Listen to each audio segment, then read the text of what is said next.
Մարդու իրավունքների պաշտպանության եւ հանրային հարցերի մշտական հանձնաժողովի անդամ, Անի Սամսոնյանը, Ազգային ժողովի Լուսավոր Հայաստան խմբակցության падգամավոր եւ Արթուր Սաքունցը Հելսինքյան քաղաքացիական ասամբլեայի Վանաձորի գրասենյակի տնօրեն։ Բարև բոլորին, հուսամ որ առողջ եք բոլորդ, ողջունում եմ, շնորհակալություն եմ հայտնում այսպես եւ ուզում եմ առաջին հարցը ընդհանուր ձեզ ուղղել, շատ ընդհանուր կլինի իմ առաջին հարցը կապված ուրեմն արտակարգ դրության պայմաններում մենք գիտենք որ ստեղծվեցին օբյեկտիվ փաստորեն պատճառներ մի շարք ոլորտներում սահմանափակումներ մտցնելու համար եւ ուզում եմ հասկանալ որ սահմանափակումներն էին ընդհանուր տիպը հասկանալ, հա, որ սահմանափակումներն էին, որոնք օբյեկտիվ իրավիճակի քողի տակ վերածվեցին իրավունքների խախտումների եւ նաեւ կուզեմ հասկանալ ինչու դա այդպես պատահեց, ինչու պատահեց դա ձեր կարծիքով։ Խնդրեմ, ով կուզի առաջինը սկսել։ Միգուցե սկսենք պարոն Թաթոյան ձեզնից։ Շատ լավ, բարև ձեզ, շնորհակալություն այս կազմակերպելու համար այս քննարկումը, ես ողջունում եմ ձեր հյուրերին, իմ գործընկերներին, ուրախ եմ տեսնելու բոլորին եւ ուզում եմ նաեւ կարեւորել այն թեման, որ ընտրված է, որովհետեւ բնականաբար օբյեկտիվ նաեւ պատճառներով այս սահմանափակումները բնույթով այնպիսին էին, որ եւ նախադեպը չունենալու առումով եւ պետության այլ պետությունների նույնպես անպատրաստ լինելու առումով նման ինստիտուցիոնալ առումով նման կանխատեսելիության առումով սահմանափակումների կարող է դժվարությունների հանգեցնել։ Մենք ի սկզբանե պետք է ասեմ, որ 24-ժամյա ռեժիմով մինչ օրս էլ շաբաթը 7 օր աշխատանքներ են իրականացվում եւ իհարկե նաեւ արդեն այսպես ժամանակի բարձունքից նայելով այդ մի քանի ամսվա նաեւ իրականացրել են ամփոփումներ օրինաչափությունների առումով, որտեղ ենք ռիսկեր տեսնում, որտեղ արդեն խախտումները կան արձանագրված եւ անգամ որոշ դեպքերում համակարգային նշանակություն ստանալու վտանգներ են ձեռք բերում եւ նաեւ իհարկե պետք է ասեմ, որ մենք անընդհատ այս ընթացքում աշխատում ենք կառավարության գործընկերների հետ, քաղաքացիական հասարակության հետ, որպեսզի անընդհատ նպաստենք, որ ինչ էլ որ խնդիր առաջանում է ընթացքում չթողենք հանգարց կուտակվի կամ ռիսկերը որ տեսնում ենք, որ վերացվեն։ Եվ այս առումով մեր դերը ըստ էության 3 մասի կարող են բաժանել։ Առաջինը մենք օգնում ենք բնականաբար մեր պետությանը նաեւ որպեսզի արագ դուրս գանք այս վիճակից, այսինքն իրազեկման աշխատանքներով, կանոնները պահպանելուն ուղղված իրազեկումներով, կոչերով, հորդորներով եւ այլն։ Երկրորդը մենք օգնում ենք քաղաքացիներին, որովհետեւ պետք է ասեմ, որ մեզ դիմումների մեծագույն մասը փորձը ցույց է տալիս, որ իրազեկման պակասի հետևանք է։ Եվ դա նաեւ օբյեկտիվ հիմքեր ունի, որովհետեւ գիտեք, սահմանափակումները ելի դարձյալ իրավիճակի բարդությամբ պայմանավորված նաեւ օբյեկտիվ հիմքերով արագ են փոխվում եւ մարդկանց համար տեղեկությունների առումով խնդիրներ են առաջանում։ Եվ այդ առումով մենք նույնպես այսպես ասեմ իրազեկումների հարցում ենք օգնում եւ երրորդ խումբը, երրորդ ուղղությունը մեր աշխատանքի ըստ էության պետության նկատմամբ վերահսկողությունն է, այսպես ասեմ, այսինքն գործադիր իշխանության մարմինների նկատմամբ առավելապես որպեսի իրավունքների նկատմամբ խախտումները տեղի չունենան։ Եվ ես ուզում եմ առհասարակ ասեմ, որ ուրեմն այս հունիսի 1-ի դրությամբ մեր ստացած բողոքների թիվը, ասում եմ միայն բողոքները, հանած օրենսդրական փորձաքննությունները, հանած մոնիտորինգային աշխատանքները եւ այլն, միայն բողոքների թվով արդեն հունիսի 1-ի դրությամբ մենք ստացել ենք այնքան բողոք, ավելի շատ նույնիսկ քան անցյալ տարի ողջ տարվա ընթացքում։ Այսինքն ակնհայտ է, որ նաեւ այդ առումով, այսպես մյուս տարվա անգամ եւ զեկույցներում եւ այլն մենք ունենալու ենք քննարկելու հարցեր։ Ես ուղղակի կարճ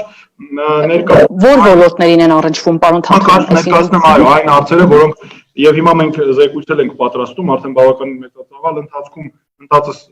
օգնում ենք որ լուծվեն արագ, բայց նաեւ վերլուծություն է բավականին մեծ պատրաստվել մեր կողմից։ Նախ առաջինը մենք ունեցանք ի սկզբանե խնդիրներ, որոնք վերաբերում էին աշխատանքային իրավունքներին։ Դրանք բավականին մեծ խումբ են կազմում այս հարցերը։ Աշխատանքային իրավունքներին առնչվող խնդիրներից սկսած աշխատավարձերի վճարումից, սկսած արձակուրդի հետ կապված հարցեր եւ այլն։ Երկրորդ մեծ խումբ խնդիրները վերաբերում էին կարանտինային վայրերին ու նախկինում, եթե հիշում եք, շատ ավելի շատ էին գործադրվում այդ մեխանիզմը եւ այնտեղ գտնվող անձանց իրավունքների ապահովմանը։ Մասնավորապես օրինակ իմ ի սկզբանե սկզբունքային դիրքորոշումներ եւ հիմա էլ որ այդ վայրերում գտնվող անձին ըստ էության փաստացի զրկված են, պետք է համարել փաստացի զրկված ազատությունից եւ մենք այստեղ գործ ունենք նրանց ազատության իրավունքի սահմանափակման հետ։ Դրա համար է նաև որ մենք այդ տեսանկյունից ենք նաև մշտապես աշխատանքները տարել, սա պատահական չէ, որ անձինք ունենան նաև երաշխիքներից օգտվելու հնարավորություն։ Մենք նաև պետք է ասեմ, շատ լավ էր, որ վերջում ազգային ժողովը այս ընդհանրապես վերջերս նաև իրականացրեց այդ կարգավորումները։ Մյուս խումբ հարցերը վերաբերում են կրթության իրավունքի հետ կապված հարցերին, հատկապես այդ հերավար սկզբունքով իրականացվող կրթությունը եւ մասնավորապես հաշմանդամություն ունեցող երեխաների հետ կապված բավարար հնարավորություններ չունեցող այն ընտանիքներին, ովքեր տեխնիկական միջոցներից օգտվելու հնարավորություն չունեն եւ այլն, օրինակ մենք այս դեպքում միջազգային կազմակերպությունների եւ կրթության նախարարության հետ աշխատում էինք ու նաեւ ունենք դեպքեր, երբ մեր նաեւ աջակցությամբ եւ համատեղ աշխատանքով պլանշետներ եւ այլ երեխաները նույնպես ստացել են, բայց նաեւ հարմարեցված չէին խնդիրն այն էր, որ նույն հաշմանդամություն ունեցող երեխաների համար գործարարության եւ հանրային ծառայությունների մատուցման ոլորտը եւս մի հիմնարար ոլորտ է։ Այստեղ գործարարությունը հարկերի հետ կապված, հարկային մարմինների հետ իրենց հարաբերությունները, մաքսային մարմինների հետ կապված եւ հանրային ծառայությունների ոլորտը նկատի ունեմ լույս, գազ, ջուր եւ այլն, որը ժամանակ առ ժամանակ բռնկվում էր այսպես եւ մի շրջան ունենք, որ բավականին շատ է։ Մյուս խնդիրը փակ հաստատություններն են։ Այստեղ բավականին դարձյալ էլի մենք տարբերակված սկզբունքով ենք աշխատում, ոստիկանության ստորաբաժանումները, քրեակատարողական համակարգը, հոգեբուժական կազմակերպությունները եւ տարբեր խնամքի կենտրոնները, երեխաների հաստատությունները եւ այլն։ Դրանցից յուրաքանչյուրի սպეციფიკան ունի, մենք ունենք մոնիտորինգային արդեն ըստ էության արդյունքները եւ ընդհանրապես անընդհատ եւ արագ արձագանքման զանգերն են այդտեղից շատացել։ Օրինակ այսօր հենց հոգեբուժարանից մի միջադեպի հետ կապված հարց կար, իմ աշխատում ենք այդ ուղղությամբ, ոստիկանության հետ կապված նույնպես այսօր մեր խմբերը պես աշխատում են եւ տարբեր նաեւ մոնիտորինգային առհասարակ այդ պաշտպանվածության կանոնների հետ կապված։ Եվ մյուս արագ որպեսի ասեմ եւ ժամանակ ընկերներին նաեւ այսպես չտանեմ, ասեմ, որ նաեւ խումբ հարցերից էր երկիր մուտք գործելու հետ կապված եւ երկրից դուրս գալու հետ կապված հարցերը, պետական սահմանը հատելու եւ վերադառնալու։ Հատկապես այստեղ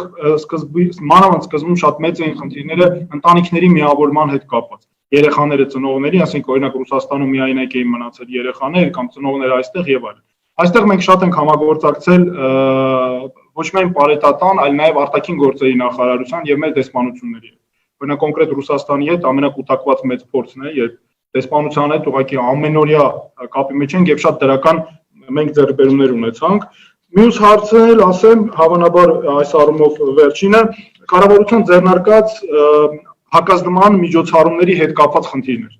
Այսինքն հարցեր, որոնք վերաբերում էին դրա այդ հետևանքների չեզոքացման, ու մեծ հաշվով իմ գնահատական այնպեսին է, որ այդ երևույթը դրական է իհարկե, եւ մենք ունենք դիտարկված երկրներ, որտեղ նույն սկզբունքով որոնք աշխատում են, բայց այդ միջոցառումներից յուրաքանչյուրի դեպքում առաջ են գալիս տարբեր օբյեկտիվ, սուբյեկտիվ, ծանրաբեռնվածության կամ այլ պատճառներով խնդիրներ։ Հիմա մենք դրանք նույնպես անընդհատ ընթացքում փոխանցում էինք ոլորտային պատասխանատուներին եւ այլն եւ նաեւ քաղաքացիների հետ էինք աշխատում, որովհետեւ արագ էր արձագանք պահանջում խնդիրը։ Հիմնականում այսքանը խումբ խնդիրների հետ կապված, մնացած առավել մանրամասն, եթե հարցը Շատ լավ, պարոն Թաթոյան, ձեր նշած փաստորեն այս բոլոր խմբերը, այսինքն որպես լրագրող ես ունեցել եմ իմ դիտարկումները, այսինքն չկա մի դեպք, որ իմ շրջապատում, շրջակայքում տեղի ունեցած լինի եւ չառնչվի ձեր նշած այս խումբ հարցերի հետ։ Այսինքն մենք ամեն օր առնչվել եւ տեսել ենք ինչ խնդիրներ կան, բայց ես ուզում եմ պարոն Սաքունցին հարցնել, պարոն Սաքունց, ինչու պատահեց այնպես, որ մենք ունեցանք ասենք օրինակ, նույն այս վիճակագրությունը կապված բողոքների քանակի հետ, որ մենք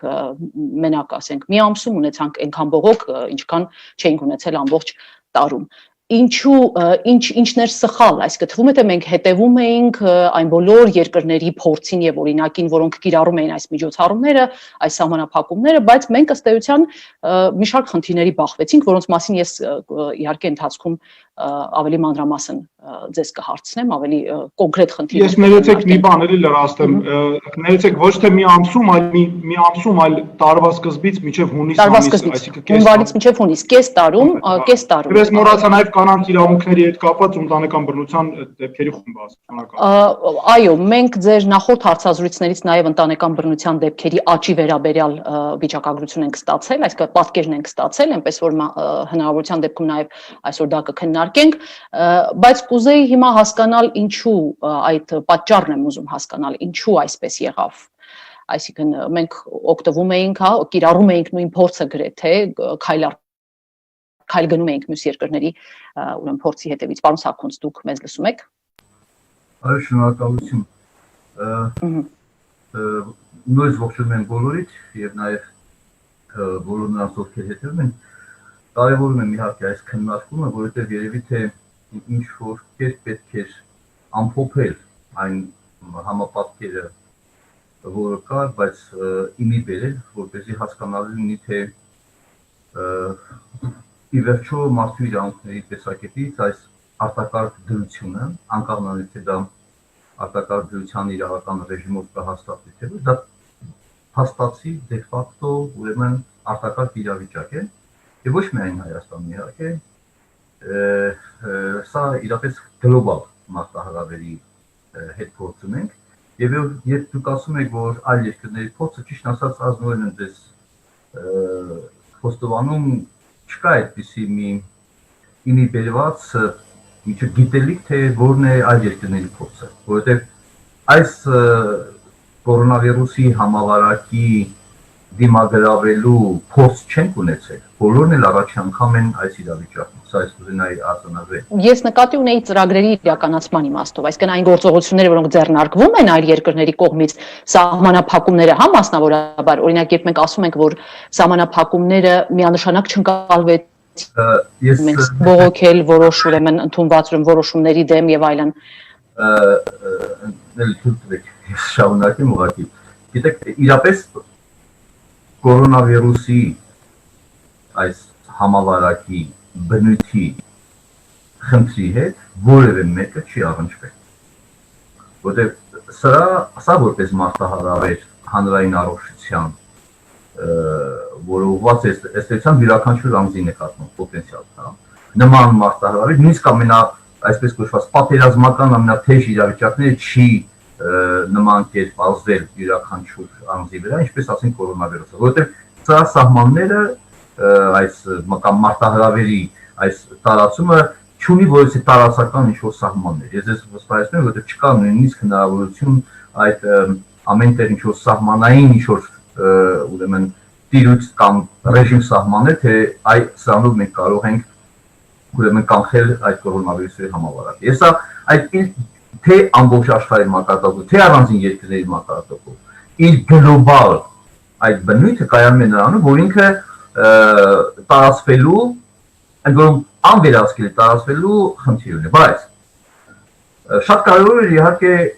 այն կարանտինային միջոցառումները, բայց առաջի կարևոր ուրեմն միջոցներից մեկը դա ինքնամեկուսացման խնդրի լուծումն է, հա։ Իդեպ նշեմ, որ Եթե չի մնացած երկրները արտակարգ դրության պայմաններում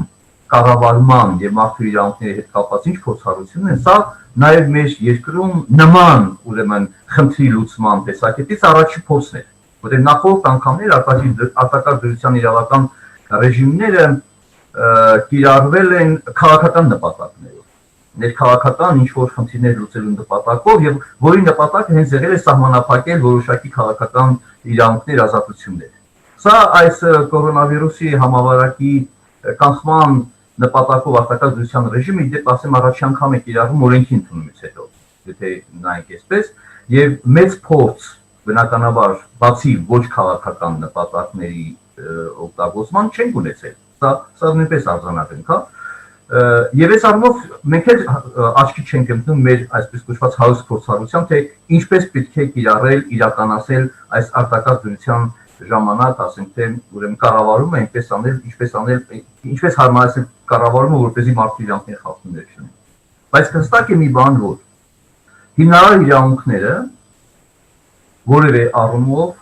հա սահմանափակելու դեպքում պետք է լինեն խիստ հիմնավոր։ Եթե հիշում եք խոսքի կարծիքի տեղեկությունների տարածման ազատության հետ կապված ամենասկզբում կար այդպիսի միտում, որ սահմանափակեն որոշակի տեղեկությունների տարածումը, մտածելով, որ սա կարող է իրապես նպաստավոր լինել։ Եվ հետո շատ կտրուկ այնուհետև հրաժարվեցին, երբ որ մեծ քննադատություն եղավ, եւ ճիշտ էր, որ փոխեցին, հա, որովհետեւ տեղը չէր կարող արտակարգ դրության իրավիճակում այս բնույթի ուրեմն խնդրի լուծման տեսակետից խոսքի կարծիքի տարածման ազատությունը որևէ կերպ սահմանափակվի եւ հիմնավոր համարվի։ Չնայած մյուս կողմից էլ ունենք մարտահրավեր, դա իրավունքի խնդիր չէ, բայց ապատեղեկատվության եւ ուրեմն այսպես ասած fake նորությունների եւ հիվանդության կամ այս մարտահրավերի հետ կապված ոչ գիտական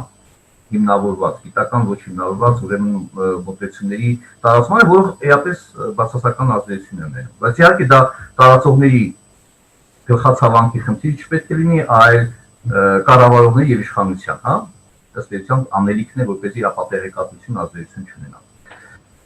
Եվ պետք է ասեմ, որ արտակարգ դրության ռեժիմի այս սահմանման հիմքում այս կորոնավիրուսի կանխման նպատակով է արվել, չէ՞։ Վերջնաշոք, որպեսզի հիվանդություն չտարածվի։ Հիմա այդ տեսակետից որ իրավունքները կարող են սահմանափակվել, ազատ տեղաշարժի իրավունքը միանշանակ, որտեղ քանի որ մարդկային շփումների հետևանքով է այս համավարակը տարածում, բնականաբար շփումները նվազեցնող կամ կանխող միջոցներն են, որ պետք է հիմնավոր համարել, որտեղ այլ առայժմ մեթոդ կամ լուծում չկա, եւ բնականաբար այդ տեսակետից ինքնամեկուսացումը, որի մասին պարոն Թաթյանը նշեց, դա անհրաժեշտ կանոն է։ Եվ իրապես ինքնամեկուսացումը դա մարդուն այսպես կոչված ազատությունից զրկելու ուրեմն միջոց է, որի հետ նույնպես մենք առնչություն չենք ունեցել։ Մենք գիտենք, ասենք թե կալանավորումը, ուզում ենք գիտենք ձերբակալումը, ի վերջո գիտենք տնային կալանքը, հա, բայց սա այնպիսի պահանջ է, որը իր հիմքում ուներ անձին ազատությունից զրկելու կամ ազատ տեղաշարժվելու, ազատորեն, հա, ինչ որ տարածքից դուրս գալու ուրեմն այդ սահմանափակումը, որը օրենքով սահմանված չի։ Եվ եթե ուզում եք ֆորմալ տեսակետից մոտենալ, ապա դա որևէ օրենքի նորմով, հա, հիմնավորված չէ անձին մեկուսացում պահանջելը կամ ինքնամեկուսացում պահանջելը, հա։ Եվ այստեղ այս առումով ուզում եմ ասեմ, սա այնպիսի հարց է, որ հիմա մենք ասենք թե իրավունքի խախտում է, բայց կներեք նման դրսևորման հետ մենք գործ չենք ունեցել, որպեսզի ուրեմն դա այդպես մոտենանք, այդպիսի տարակերության տեսակետից չպետք է մոտենալ, պետք է նայել ողջամտության Ընդհանուր այո, իսկ ձեր կարծիքով ներողություն, այդ ողջամտության խնդիրը դա մարդու իրավունքի տեսակետից հենց մոտեցումներից մեկն է, երբ որ դու խնդրին մոտնում ես ողջամտության, անկամ նայես թե դու իրավական կարգավորումներ ունես թե ոչ։ Իհարկե մենք այն մեր պրակտիկան, որը մենք ունենք եւ այլ երկրների պրակտիկան դեռևս ամփոփվելու են, որովհետեւ իմեն բերվելու որպեսզի ի վերջո կարողանանք ձևավորել արդեն նոր այսպիսի մարդու իրավունքների տեսակետից այսպիսի մարտահրավերի հետ կապված, ինչպես ենք մենք լուծելու խնդիրները։ Խոշտանգումներից ձեզ մնալու բացարձակ իրավունքը։ Դա չի կարող որևէ կերպ, դա հստակ սկզբունք է, չի կարող որևէ պայմաններով արդարացված լինել։ Տեսեք, մենք ասում ենք, որ նույնիսկ կոնվենցիայի արձանագրից արձանագրություններով, նույնիսկ պատերազմական իրավիճակներում հա չի կարող արդարացված լինել, եւ այդպեսին է ուրեմն իրավունքի զարգացման տրամաբանությունը, որ անձի ուրեմն արժանապատվությունը նվաստացնող վերաբերմունքը ընդունելի լինի կամ առավել ևս ուրեմն խոշտանգման ձևով, հա։ Իսկ արտակարգ դրությունը օգտագործվեց պարոն Սաքունց այդ բացարձակ իրավունքների սահմանափակող ճնշումների եւ այլն այդ տեսանկյունից ծառայեց։ Ես ձեր հարցի հետ սկզբունքորեն համաձայն չեմ։ Չնայած ասեմ, որ կան ավտորիտար կառավարման երկրներ, որոնք այս կորոնավիրուսի համավարակի տարածումը մեկուսացնելու ուղղությամբ կամ կանխելու ուղղությամբ գործողություններ օգտագործեցին քաղաքական նպատակներով, քաղաքական ընդդիմադիրներին կանխելու նպատակով։ Խնդիրը կանում է նրանում, որ մենք գտնում ենք Հայաստանում, որը բառացիորեն մի 2 տարի առաջ այսպես կոչված թոթափեց ուրեմն ավտորիտար կառավարման ոճը, բայց մենք նոր ժողովրդավարական ոճ կարողացանք կամ վրա գրել ձևավոր ոչ իհարկե։ Մենք այդ ուրեմն այդ արտակարգ իրավիճակի տրամաբանության մեջ գտնելով մի հատ ևս մեկ արտակարգ գործոն հայտնվեց, որը օբյեկտիվորեն դա ամենևին բարենպաստ վիճակ չէ, հա։ Եվ այդ առումով իհարկե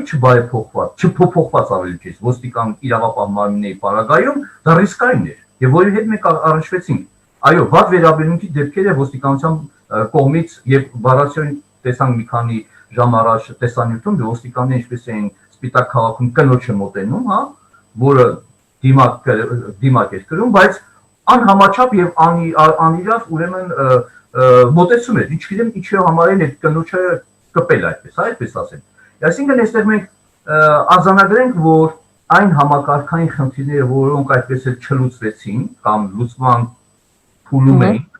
դատաիրավական իրավապահ մարմիններ, այդ պայմաններում մենք ստիպված ենք դիմագրավել դեպս մի մարտահրավեր, որը կամ խնդիրներ, որը առաջ են գալիս կորոնավիրուսի ուրեմն համավարակի տարածմամբ պայմանավորված։ Դատական համակարգ է։ Տեսեք, արդար դատաքննության իրավունքի տեսակետից դատական նիստերի հետաձգումը կորոնավիրուսի կամ համավարակի ավելի ճիշտ ասել, հիմնավորում չկա։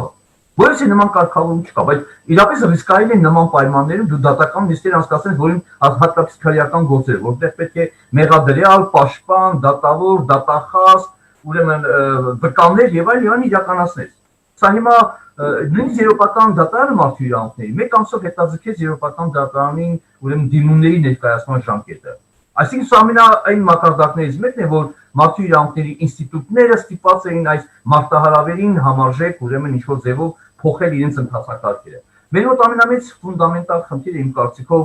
ընթացակարգերի ոչ պատշաճ ձևավորումներ, որովհետև չգիտակցվեց իմ համոզմամբ կորոնավիրուսի որպես խնդրի բուն ուրեմն այդ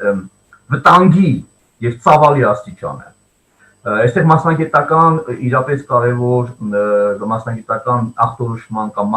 մասնագիտական գնահատման ուրեմն դերի նշանակությունը պատշաճ տեղ չտրվեց, որ եւ ըստ դրա քաղաքականություն պետք է մշակել ի սկզբանե, հա։ Ես այդ առումով կարող եմ համեմատել ընդհանրեն որոշ երկրներ, ինչպեսին ասենք թե համար ամենից այս պահին ուսանելին Գերմանիայի օրինակն է, որտեղ առանց մասնագետների որևէ որոշում չէր կայացնում։ Քաղաքական որոշում կայացնողները ականջալուր էին լինում, եւ ես հետեւել եմ նաեւ այդ մասնագետների դիսկուսիաներին։ Նոր վերջի ժամանակներից մի երկու շաբաթվա ընթացքում մենք տեսնում ենք ինչ-որ մասնագետների ի հայտ գալը այն հարթակներում, որտեղ որոշում են կայացնում, կամ որոշում կայացնողները երևում են, հա։ Այդ շատ կարևոր հանգամանք է։ Եվ այս առումով մենք պատշաճ այդ չունենալով էլի փորձը բնականաբար ընթացակարգերը, որոնք ընթացակարգային նորմերը, որոնք մարդու իրավունքների ապահովման տեսակետից հիմնարար նշանակություն ունեն, որոշիչ նշանակություն ունեն, այդ նրանց չմշակված լինելը։ Եվ դա մասնավորապես ասենք թե նշվեց աշխատանքային իրավունքների հետ կապված։ Այո, մենք էլ ենք բավական շատ մեծ Պարոն Սաքունց, առաջարկում եմ աշխատանքային իրավունքներին վերադառնանք մեր երկրորդ ժամանակ, որտեղ դեպքեր ունենք, որ կոնկրետ հարցեր ունենք տալու աշխատանքային իրավունքների հետ կապված։ Շարունակեմ, շնորհակալություն, եթե հետո ժամանակ։ Շատ լավ, Տիկին Սամսոնյան, ես կուզեի ձեզ հարցնել, այն որոշումները, որոնք ընդունեց Պարետատունը այս արտակարգ դրության պայմաններում, հա, եւ այն գործիքները, որոնք կիրառեց նաեւ սահմանափակելով մի շարք իրավունքներ եւ այլն, արդյոք ծառայեցին ամբողջությամբ իրենց նպատակին եւ դա ինչպես կարելի է չափել, ինչպես հասկանանք։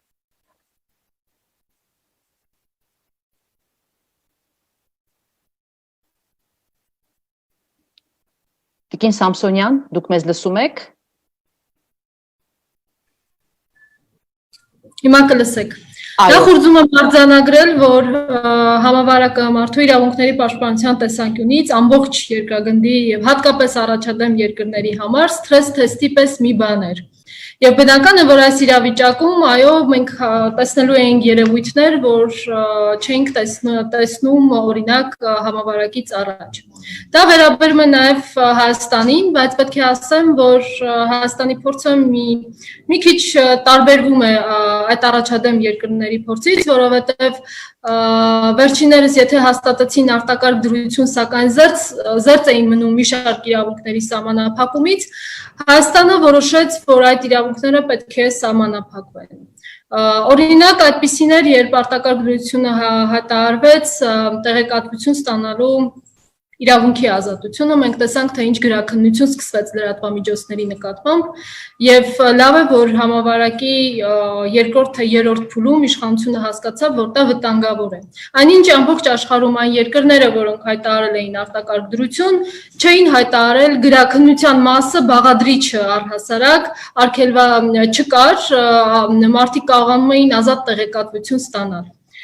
Երկրորդը վերաբերում է օրինակ անձնական տվյալների եւ մարդու մասնավոր կյանքի անձեռնմխելիությանը։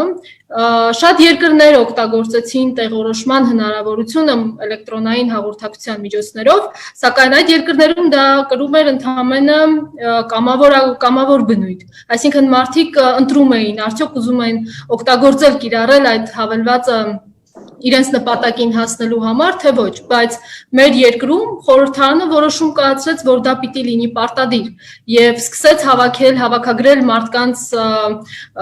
զանգերի, նրանց գտնվելու վայրի մասին տվյալներ, որոնք մենք այսօր նույնիսկ կարծում ենք, որ պաշտպանված չեն եւ չի բացառվում, որ դրանք դառնան երրորդ անձանց սեփականություն, որովհետեւ մենք տեսնում ենք, թե ինչքան հեշտ է արտահոսք լինում առհասարակ պետական համակարգի տվյալների առումով։ Վերջին լավագույն օրինակը երևի դա կորոնավիրուսից մահացած քաղաքացիների տվյալների արտահոսքներ։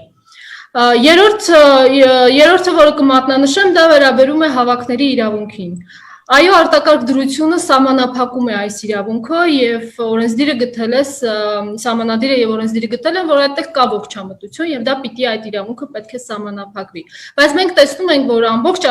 աշխարհում առհասարակ այդ իրավունքը սահմանափակված չէ, մարդիկ կարողանում են դուրս գալ փողոց, իրենց բողոքի ձայնը արտահայտել, որովհետեւ գիտեք ինչ, օրինակ Հայաստանում համավարակի հետ կապված վտանգվել են նաեւ մարդու սոցիալական սահմանադրական երաշխիքները, մարդու արժանապատիվ գոյատևման իրավունքը, մարդու առողջության պահպանման իրավունքը եւ այս ամենը ստեղծում է դժգոհություններ, հատկապես այն պայմաններում, եւ իշխանությունը չի կարողանում adekvat եւ համարժեք արձագանքել քաղաքացիների եւ մարդկանց կարիքներին։ Եվ այս իմաստով բնական է, որ մարդիկ ունեն բողոք, բայց մարդիկ չգիտեն ինչպես արտահայտել այդ բողոքը եւ նույնիսկ այն դեպքում, երբ օրինակ իրենք որոշում են, որ միայնակ պիտի կանգնեն լուր ինչ որ ցուցանակով կամ առանց ցուցանակի կառավարության դիմաց, ազգային ժողովի դիմաց, թող լինի Բաղրամյան 26-ում ցանկացած տեղ եւ հայտնեն իրենց բողոքը, իրենց բերման են ենթարկում բաժին, ինչի համար, որ սահմանափակված է հավաքների իրավունքը, բայց հավաքների իրավունքը իրենից դրա այդ իրավունքի իրացումը իրենից ենթադրում է ընթացակարգեր եւ այն, որ այդ մարդը այդտեղ իր բողոքի ձայնն է արտահայտում, դա չի նշանակում, որ նա հավաք է կազմակերպում կամ օգտագործում է այդ ընթացակարգերը։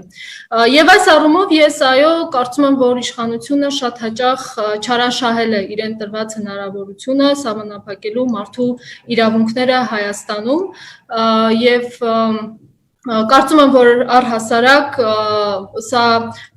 իշխանությունը պետք է հաշվի առնի, որ համավարակով պայմանավորված իր գործողությունները դրանք մեկօրյա գործողություններ չեն, հատկապես եթե խոսքը վերաբերում է մարդու իրավունքների պաշտպանության ինստիտուտին,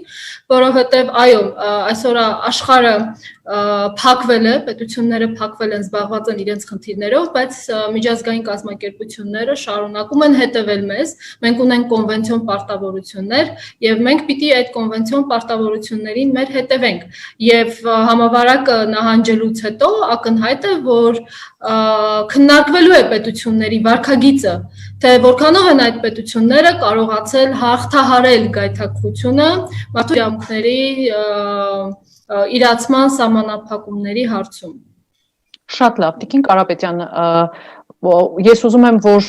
այս վերջին կետը, Տիկին Սամսոնյանի ասած, մենք նաև ձեզ հետ խոսենք, քննարկենք, տեսեք, Տիկին Սամսոնյանը կարծում է, որ իշխանությունը չարաշահել է իր իրավունքը, մարդու իրավունքների, ուրեմն իրացման, սահմանափակումները կիրառելով, հատկապես օրինակ հավաքների վրա ուշադրություն դարձրեց եւ ես հիշում եմ, որ դրանք բավական լուրջ, ուրեմն, այսպես ասեմ, անհամաձայնությունների առիթ հանդիսացան, հատկապես կառավարության շենքի առջև, երբ մարդկանց հոսանք հազրկել էին, մարդկանց ուրեմն կենցաղային խնդիրներ էր առաջ եկել եւ այդ մարդիկ չգիտեին ուր բողոքել, թեժ գծերը չէին աշխատում, իսկ իրենք չէին կարող իրացնել իրենց իրավունքը, ուրեմն բողոքը տեղ հասցնելու։ Ինչ կասեք։ Նախ ողջունում եմ մեր այս քննարկումը, երկրորդը ցանկանում եմ ողջունել մեզ դիտող բոլոր քաղաքացիներին եւ նրանց տեղեկացնել, որ այս պահին ես առնվազն եւ ամենայն հավանականությամբ բոլոր բանախոսներ իրենց սենյակում մենակ են գտնվում, այդ պատճառով դիմակ չեն գրում։ Ցանկանում եմ հորդորել քաղաքացիներին, որպեսզի անպայմանորեն պահպանեն 3 բարձրագույն կանոնները, որոնք մենք առաջարկել ենք վարակի դեմ առնելու համար, այն է դիմակ կրել, որը կպաշտպանի դիմացինին, մեր շնչուղիներից հնարավոր դուրս եկող վիրուսից, ձեռքերը ախտահանել, որը կպաշտպանի մեզ, որպեսզի մենք վիրուսը տարբեր մակերևույթներից չփոխանցենք ինքներս մեզ, եւ պահպանել ֆիզիկական հեռավորությունը, որը կպաշտպանի երկուսիս էլ։ Առհասարակ ես կցանկանայի նաեւ համավարակի մասին խոսել իրավունքի տեսանկյունից, ինչպես եւ մեր այսօրվա թեման է, որովհետեւ մենք շատ ենք շոշափում այս իրավիճակը տնտեսական, սոցիալական, առողջապահական տեսանկյուններից, բայց այս բոլոր հարցերը վերջ-վերջը նաեւ մարդու իրավունքների հարցեր են եւ ես շատ ուրախ եմ, որ այսօր այդ տեսանկյունից ենք նայելու հարցերին եւ այստեղ ինձ կրկին անգամ օգնություն է գալու այն փիլիսոփայությունը, որը մենք որդեգրել ենք այս իրավիճակին առերեսվելու հետ, այն է, որ այս համաճարակը նաև հնարավորություն է։ Հնարավորություն է մարդու իրավունքների շուրջ մեր իրազեկվածությունը, հանրային իրազեկվածությունը եւ մեր ինստիտուտները, որոնք կոչված են պաշտպանելու այդ իրավունքները, թեկուզ եւ ահռելի ճնշման տակ, բայց այնուամենայնիվ կատարելագործվեն, այդ իրազեկվածությունը մեծանա, իսկ այդ ինստիտուտները ավելի գործուն դառնան մարդկանց իրավունքները պաշտպանելու տեսանկյունից։ Առհասարակ ես ցանկանում եմ, որպեսզի մեր քաղաքացիները տեղեկացված նաեւ լինեն, որ արտակարգ դրությունը իր էությամբ, ամբողջությամբ լինելով շատ տհաճ բան, միտված է մարդու իրավունքների սահմանափակման համար պետությանը նոր գործիքներ տալու։ Այսինքն ինքը իր բնույթով շատ տհաճ բան է եւ մարդու իրավունքների համար մի մեծ մամլիչ է,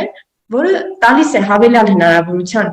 հավելյալ հնարավորություն պետությանը սահմանափակելու մարդու իրավունքները։ Այսինքն արտակարգ դրության մեջ մարդու իրավունքների տեսանկյունից ոչ մի հրաշալի բան չկա։ Այն ընդհանրապես ստեղծում է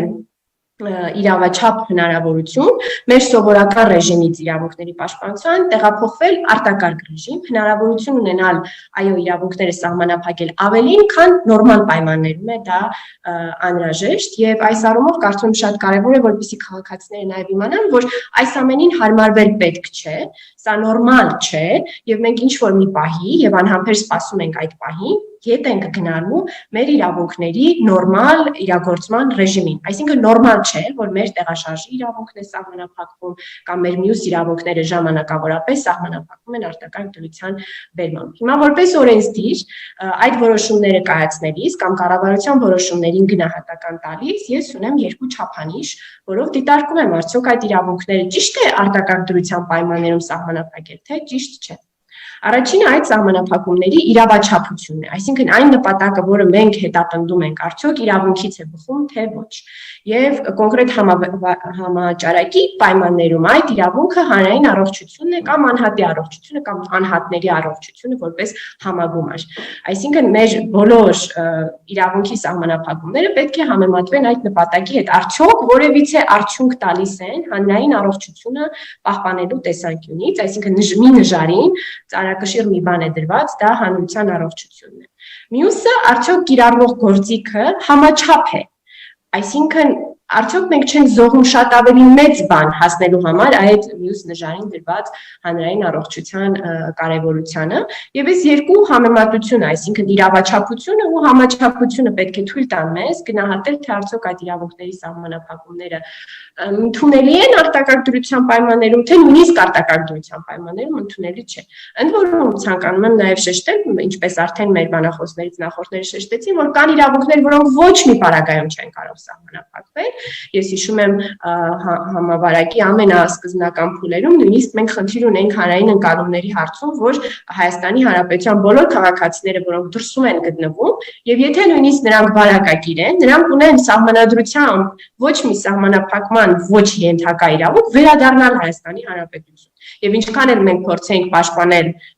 երկրում գտնվող մարդկանց համավարակից, միևնույն է այդ մարդկանց իրավունքը անքակտելի է, ոչ մի կերպ չի կարող սահմանափակվել ոչ մի արտակարգ դրությամբ։ Նույնը խոշտանգումներից զերծ լինելու իրավունքը եւ մի շարունակ խղճի իրավունք, ազատության իրավունքը, հավատամքի, հա, սրանց նկատմամբ ոչ մի սահմանափակում, ոչ մի արտակարգ դրության ժամանակ չի կարող մտցվել։ Ես կարծում Կարծում եք, որ չարաշահումներ իսկապես եղել են։ Տեսեք, մենք ճիշտ ասած, թե ձեր ամենաառաջին հարցադրման մեջ, թե Տիկին Սամսոնյանի մեկնաբանության մեջ կա մի ենթատեքստ, որ կարծես թե ինչ որ միտումնավոր կերպով կառավարությունը սահմանափակումները կամ արտակարգ դրության տված հնարավորությունները չարաշահել է։ Ես կարծում եմ, այստեղ մի քայլ պետք է դեպքում նման միտք արտաբերողները գնան եւ ասեն, իսկ որ մղումից ելնելով այդ ինչ նպատակներ են մեզ վերագրվում, որ հանուն որոնց մենք չարաշահել ենք այդ գործիքները, որոնք տրված են եղել մեզ։ Այսինքն, եթե այդ քայլը ես փորձեմ մտովի կատարել, դա ստացվում է, որ մեզ մեղադրում են ցանկության մեջ օրինակ խոսքի ազատությունը սահմանափակել, որը կարող է օրինակ քաղաքական նպատակներ ունենալ։ Մինչդեռ արտակարգ դրության առաջին փուլում խոսքի ազատության սահմանափակման ամենահիմնարար խնդիրը այն էր, որ առաջացել էր ոչ անհրաժեշտ խուճապ, այսինքն արձագանքը հանրային վիրուսին ավելի մեծ էր, քան անհրաժեշտ է սկզբնական փուլում, եւ դրա դիմաց առնելու համար, այդ տագնապի տրամադրությունները կառավարելու համար, ես առ այսօր էլ համոզված եմ, որ միառժամանակ այդ սահմանափակումը, որ միայն պաշտոնական ինֆորմացիան պետք է հանրությանը հասանելի լինի, ինձ համար ընդունելի իրավաչափ համաչափ է եղել, բայց ես ընդունում եմ այն կարծիքը, որ դա երկար չէր կարող տևել, եւ այն պահից հետո, երբ կառավարությունը գտավ այդ խողովակը եւ իր ձայնը ոչ մի կերպ հնարավոր չէր այդ խուճապ առաջացնող տրամադրություններով խլացնել, մենք վերադարձանք այն իրավիճակին, որ արդեն բոլոր ազատ են, հիմա դրա հակառակ իրադրությունն ունենք, ոչ թե խուճապ է տարածվում, որ վիրուսը ավելի վտանգավոր է, քան այն իրականում կա եւ հարկավոր է զուգարանի թուղթ գնել տոննաներով, այլ հակառակ իրավիճակը, որ վիրուս իրականում չկա կամ չգիտեմ չէ նման տրամադրություններ, բայց կարծում եմ այժմ գոնե դրանք կառավարելի են, այդ խոսքերը տեղեկատվական կամ մենք առնվազն ջանք ենք գործադրում դրան կառավարելի դարձնելու։ Փառք Աստծո, այս իրավիճակը գլոբալ բնույթ է կրում այն իմաստով, որ ես պատկերացնում եմ, թե ինչ աշճանի մեղադրանքներ կհնչեին մեր հասցեին, եթե սա միայն ներհայաստանյան իրավիճակ լիներ եւ միայն Հայաստանում լիներ արտակարգ իրավիճակ, ես կարծում եմ ռեպրեսիաների sense նոր աննախադեպ փուլի մասին կխոսեին մեր ընդդիմախոսները, այս առումով կարծում եմ, որ Հայաստանը իր հանրության, հոգեբանության տեսանկյունից, վարքագծի կանոնների տեսանկյունից, իրավական համակարգի տեսանկյունից շատ adekvat արձագանք է տվել, գործիքները կիրառել է այնպես, որտեղ դրանք համարել է իրավաչափ եւ համաչափ եւ վերացրել է այդ գործիքների կիրառումը այն պահին, երբ այլևս դրանք արդյունավետ չեն եղել։ Իսկ տեղորոշման գործիքի հետ կապված մեր պատգամավորները Վլադիմիր Վարդանյան եւ Համազանց Դանիելյան նախորդ օր այցելել են այդ զանգերի ֆիքսման, ընդհանուր զանգի փաստի, հա, մինչ այսօր շարունակում են պնդել, որ դա ինչ-որ զանգի բովանդակության հետ կապ ունի։ Զանգի կայացման փաստի այդ վայրը, որտեղ որ այդ ինֆորմացիաները հղկվում են եւ այստեղ մշակվում են եւ այստեղ մի կարեւոր փաստարկել, որ պետությունը մշակում է միայն այն անձանց մասին ինֆորմացիա, որոնք հաստատված կոնտակտավոր են, այսինքն չեն համատեղվում բոլորի զանգերը անկախ ամեն ինչից եւ բոլոր պատգամավորները հնարավորություն ունեն գնալու այդ տեսնելու, իրազեկելու, բողոքը բարձրացնելու բոլոր այն անձանց, ովքեր այսօր չեն կարող հանրային վայրերում հավաքներ կազմակերպել ազգային ժողովի դահլիճում, ինչը եւ շատ հաջող կերպով անում են կարծում։ Շատ լավ, թույլ տանք, որ պարոն Սաքունցը, Տիկին Սամսոնյանը եւ պարոն Թաթոյանը արձագանքեն։ Խնդրեմ, թերևս սկսենք պարոն Սաքունցից։ Պարոն Սաքունց, խնդրեմ։ Շնորհակալություն, տեսեք, իշխանությանը ես կքննադատեի արտակարգ դրության ռեժիմի իրավական ռեժիմի սահմանման մշակված կամ ձևավորված գործիքների ոչ պատշաճ իրականացում։ Այսինքն ոչ թե որ սահմանափակումները հիմնավոր չեն, այլ որ սահմանափակումները արդյունավետ չեն։ Որտեղ ինձ համար օրինակի համար հասկանալի չէ։ Պարոն Սաքունց, մի փոքր բարձր կխոսեք, խնդրում եմ։ Ինձ համար հասկանալի չէ, թե օրինակի համար թե ինչու համար պետք է մանկապարտեզներում երեխաների հաճախումը թույլ տալ, իսկ հանրակրթական դպրոցներում ոչ։ Հասկանում եք, այսինքն այստեղ որոշակիության խնդիր կա։ Եթե պետք է իրապես ու հիմնավոր է դադարեցնել մարդկանց շփումները ինչ որ հիմնարկներում, դրա դեպքում ասենք կրթական հաստատություններ, ինչու պետք է մի դեպքում երեխաների դեպքում թույլատրել, իսկ դպրոցներում ոչ։ Հա, սա որոշակիության տեսակետից որևէ հիմնավորում չունի։ Լավ։ Այսինքն ես ուզում եմ ասել, որ իհարկե գլխավոր խնդիրը լիովին համաձայն եմ Տիկին Կարապետյանի հետ։ Հանրային առողջության պահպանումն է։ Ես վստահեցնում եմ, որ իշխանության թիվ 1 խնդիրը կյանքերը փրկելն է։ Եվ եթե այս կյանքերը փրկելու համար պետք են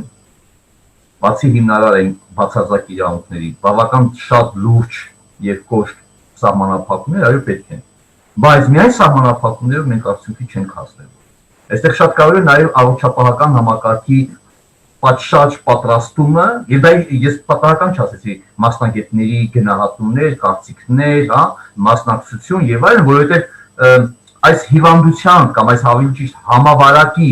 որը ձևափոխվում է անձանց կոնկրետ անձանց մակարդակով հիվանդության, ինքը ունի զարգացման այնպիսի միտում, որը կարող է ծանր հետևանքների հանգեցնի։ Եվ հետևաբար այս բանը դինամիկան, սա մասնագիտական, ուրեմն, ես չեմ, որ քրոնիկ հիվանդության դեպքում ինչ բանը պատմություն է ունենում, հա, համավարակի դրսևորումը,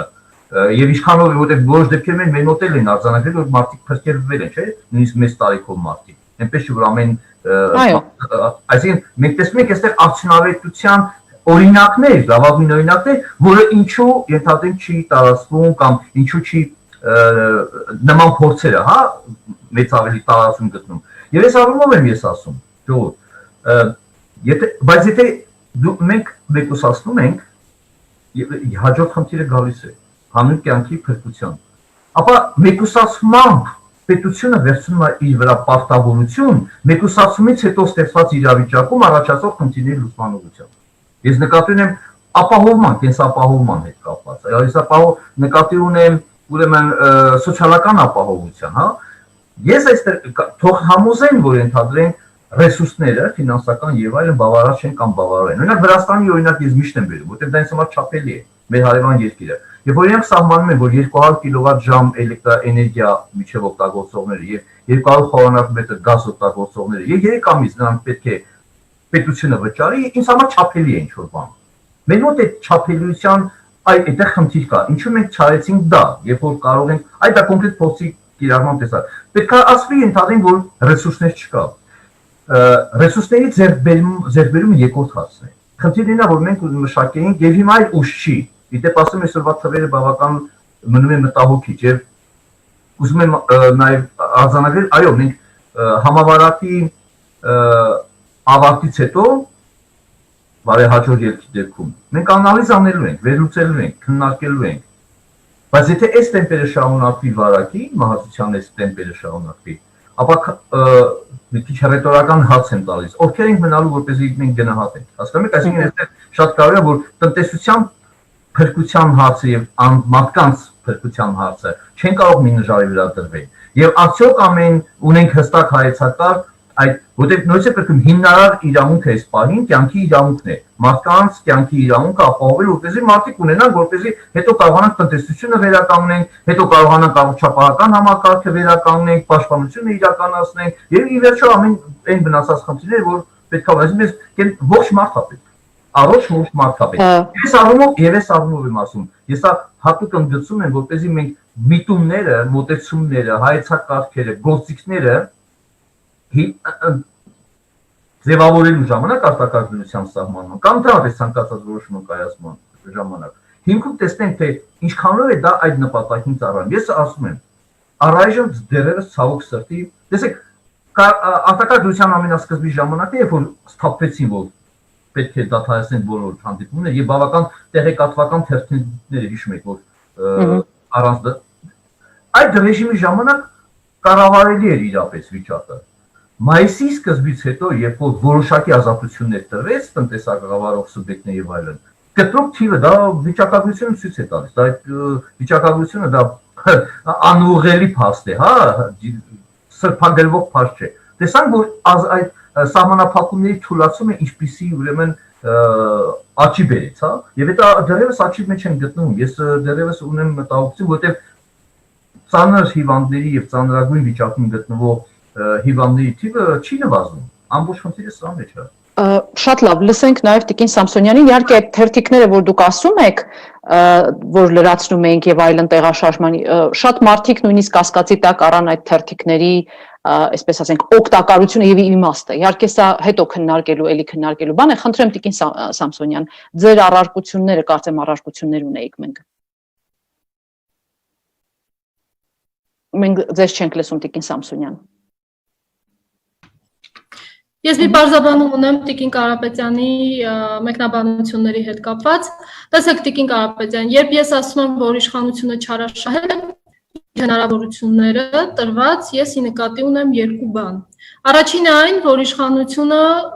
օգտագործել է կամ ընտրել է ոչ ճիշտ մեթոդներ, սահմանափակումներ եւ գործիքակազմ, եւ դա հանգեցրել է նրան, որ այսօր կիրառում են սահմանափակումներ, որոնք չեն արդարացնում դրված նպատակը։ Եվ երկրորդը, այո, այն դեպքում, երբ օրինակ իշխանությունը կշռադատված եւ հաշվարկված է իրականացնում այդ սահմանափակումները, եւ յուրաքանչյուր իշխանության համար, լինեք դա դուք, թե լինի որևէ մեկ այլ ուժ, մեծագույն գայթակղություն է սահմանափակել մարդու իրավունքները։ Եվ որպեսզի դա լինի ողջամիտ եւ արդարացնի նպատակը, դրա համար կա օրինակ մարդու իրավունքների պաշտպանի անաչառ գրասենյակը իդեմս պարոն Թաթոյանի, կա քաղաքասարակությունը իդեմս պարոն Սաքունցի, կա ընդդիմությունը իդեմս ինձ, որը անընդհատ բարձրաձայնում է այդ սահմանափակումների եւ դրանց նպատակի վերաբերյալ։ Եվ գիտեք ինչ, այո, ես ունեմ կարող եմ ունենալ ողջամիտ կասկածներ, որ դուք դա կարող եք անել միտումնավոր, որովհետեւ դուք անհանդուրժող եք օրինակ խոսքի ազատության նկատմամբ, որովհետեւ իշխանությունը, որը ամենուր փնտրում է դավաճաններ, բնականաբար նրա համար գայթակղություն է հավաքել տվյալներ մարդկանց հեռախոսազանգերի անձնական տվյալների վերաբերյալ, ցանկացած տվյալներ։ Եւ այո, երբ մարդիկ ունեն բողոք, ցանկացած իշխանություն հակված է նրան, որպեսզի լրացնի այդ բողոքի ձայնը, որովհետեւ դա կարող է տանել մի շարք կանխատեսելի հետևանքների։ Հիմա եթե դուք մեր ասած հետևյալն է, եթե դուք ուզում չեք ուզում, որպեսզի մենք մտածենք, որ դա միտումնավոր է արվում, հետեւաբար դուք պիտի վերանայեք այդ սահմանափակումների դրված սահմանափակումները, ձեր մոտեցումը դրանց նկատմամբ եւ դա պիտի արդարացնի նպատակը։ Իսկ այսօր այն սահմանափակումները, որոնք կան, մենք տեսնում ենք, որ չի արդարացնում այդ նպատակը։ Օրինակ, ես չեմ հասկանում, թե ինչ խնդիր կարող է լինել, նորից հիշեցնեմ օրինակը, որ պարզապես մեկ քաղաքացին իր բողոքի ձայնը հայտնի կառավարության շենքի դիմաց, որը ոչ մեկին չի վարակում եւ ոչ մեկ իրեն չի վարակում։ Բայց դուք նրան միակ օրինակն է։ Դա միակ օրինակն է։ Ես վերջին օրինակներից եմ պարզապես վերում։ Շատ լավ, մենք պարոն Թաթոյանին լսենք, որովհետև դիտարկումներ ունի մարդու իրավունքների պաշտպանը, հետո շարունակենք քննարկել։ Պարոն Թաթոյան։ Շնորհակալություն։ Տեսեք, ես մի բան եմ ուզում ասել։ Նախ պարոն Սաքունցը նշեց այդ եւ գործողությունների համաչափության եւ նպատակին ծառայելու հետ կապված։ Տրամաբանությունը որն է։ Արտակարգ դրության ժամանակ պետության պարտավորությունը բեռը, բավական կոնցեպցիան հետեւյալն է, շատ մեծ է մարդու իրավունքի, մարդու համեմատությամբ։ Եթե սովորական պայմաններում հավասարակշռությունը մենք ունենք, մարդ, պետություն կամ հանրային իմաստնավոր շահերի, իսկ արտակարգ դրության պայմաններում որքան մանավանդ արտակարգ դրությունը երկարում է, այնքան պետության բեռը ավելի մեծանում է մարդու իրավունքների երաշխավորման բավականին շատ հարցերում։ Ես ընդհանրապես ասեմ, պարոն Սաքունցը միջազգային փորձի հետ կապված ասեց, որ մենք ես ընթացքում բավականին շատ կապի մեջ եղել ենք մեր գործընկերների հետ եւ այն խնդիրները, որ փորձը ցույց է տալիս, այն խնդիրները, որ մեզ մոտ առաջ են գալիս, հաճախ հենց նաեւ այդ նույն պետություններում է։ Եվ ավելին, օրինակ մենք դեպքեր ունենք, որ մեր սահմանադրության ձևակերպումների շնորհիվ ու նաեւ այդ իրավունքները օրինակ չէր դրում սահմանափակել կամ չէր պետությունը չգնաց դրան, բայց չէր կարող, որովհետեւ սահմանադրություն չէր թողում։ Օրինակ, ենթադրենք Ալբանիայում արգելված չկա նորմ, որը երաշխավորում է իր քաղաքացու ազատ մուտքը պետություն եւ երկիրը սահմանափակել էր իր քաղաքացիների մուտքը ու լուրջ խնդրեմ էր առաջացել։ Մեր սահմանադրությունը դա արգելում է առհասարակ։ Ես ուզում եմ նաեւ նշել, որ գիտեք, տրամաբանությունը նաեւ այն է, որ պետությունը, կառավարությունը չի կարող սահմանափակել մարդու իրավունքը այնքան ավելի մեծ ծավալով, քան օրենքով նախատեսված է։ Այսինքն, իրավ սահմանափակման ենթակա իրավունքը սահմանադրության ուժով պետք է նախ օրենքով նախատեսված լինի։ Կառավարությունը լրացուցիչ սահմանափակում չի կարող մտցնել։ Եվ Գալով արդեն մի քանի կոնկրետ դեպք խնդրի եմ ուզում անդրադառնալ։ Տեսեք, նախ մենք եթե ընդհանրապես մի քանի օրինակ բերեմ։ Առաջինը ոստիկանության հետ կապված նշվեց, ասեմ ձեզ, որ այս մանավանդ այդ դիմակ կրելու եւ մի քանի հարցերի հետ կապված համաչափության հարցը անդադ քննարկվում է։ Ես հիմա մենք մեր աշխատակազմից ոստիկանություն գրություն ենք ուղարկել, մի քանի կոնկրետ օրինակներ ենք նշել եւ խնդրել ենք ոստիկանությանը բարձրաբանել ոստիկանության կարծիքով դրանք համաչափ են թե չէ եւ եթե այո, ապա ինչ չափանիշներով է ոստիկանությունը ղեկավարում։ Ես ձեզ պետք է ասեմ, բացի այս պաշտոնական հաղորդակցությունից մենք նաեւ եթե կոնկրետ դեպքում խոսեցինք ոստիկանության մասին, ամեն օր ենք նրանց հետ կապի մեջ, սկսած ինձնից ոստիկանապետի հետ բնականաբար եւ մինչեւ մեր աշխատակիցները, դա շատ օգնում է, որպեսզի անընդհատ մենք մեր խնդիրները հասկանանք, բայց համակարգային հարցերի դեպքում փորձում ենք քաղաքականությունը հասկանանք իրավապահ մարմնի։ Ես նաեւ նշեմ, որ հիմա մեզ մոտ բավականին շատ են նաեւ շատացել են բողոքները դարձյալ սահմանափակումների բնույթով, միջոցառումների բնույթով պայմանավորված առողջապահական համակարգի հետ կապված ու հատկապես արձագանքելիության առումով, պոլիկլինիկաների հետ կապված եւ այլն։ Այստեղ նույնպես մենք մեր աշխատանքներն իրականացնում ենք նույն առողջապահական համակարգի հետ, որպեսզի մարդիկ այդ առումով խնդիրներ չունենան եւ կարողանանք մենք էլ արագ արձագանքումը ապահովենք։ Մենք մեր ունեցած խնդիրներից է նաեւ այն, օրինակ, որ մարդկանց երբ պահանջներ են ներկայացում ինքնամեկուսանալու, նրանք ինքնամեկուսացման հնարավորություններ չունեն։ Օրինակ, ասենք, պատկերացրեք ընտանիքի մի քանի անդամներով են, մեկուսացման պահանջ է, ինքնամեկուսացման կամ պահանջ է ներկայացում, բայց մարդը ունի փոքր երեխաներ, տունը եւ այլն եւ հարմար չէ, որտեղ իր ինքնամեկուսացման հետևանքով նաեւ ստացվում է, որ դա այդ սահմանափակումները ազդելու են նաեւ ընտանիքի անդամների վրա եւ այլն։ Ու սա ամենօրյա սկզբունքով մենք այս աշխատանքները փորձում ենք տանել եւ եւս մի ինչքան որ դեպք լինում է, որպեսզի մենք հնարավորինս արգելքները վերացնենք։ Եվ եթե խոսում ենք առհասարակ խնդիրների մասին այս ոլորտի, պետք է ասեմ, դե հիմա շատ քննարկված անընդհատ, բայց դե թեման նվիրված է դրան, պետք է ասել, որ շատ մեծ է լարվածությունը։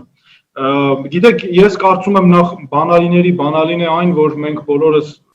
համատեղ պահպանելով այս կանոնները օր առաջ դուրս գանք այս կորոնավիրուսային համավարակի տեսանկյունից, որովհետև դա այս չարիքը շատ է նպաստում լարվածության աճին, բայց անկախ դրանից շատ մեծ է համացանցում, հատկապես սոցիալական մեդիայում հայոյանք, վիրավորանք, դա շատ անհանգստացնող է եւ ես կարծում եմ դա մենք պետք է բոլորս միասին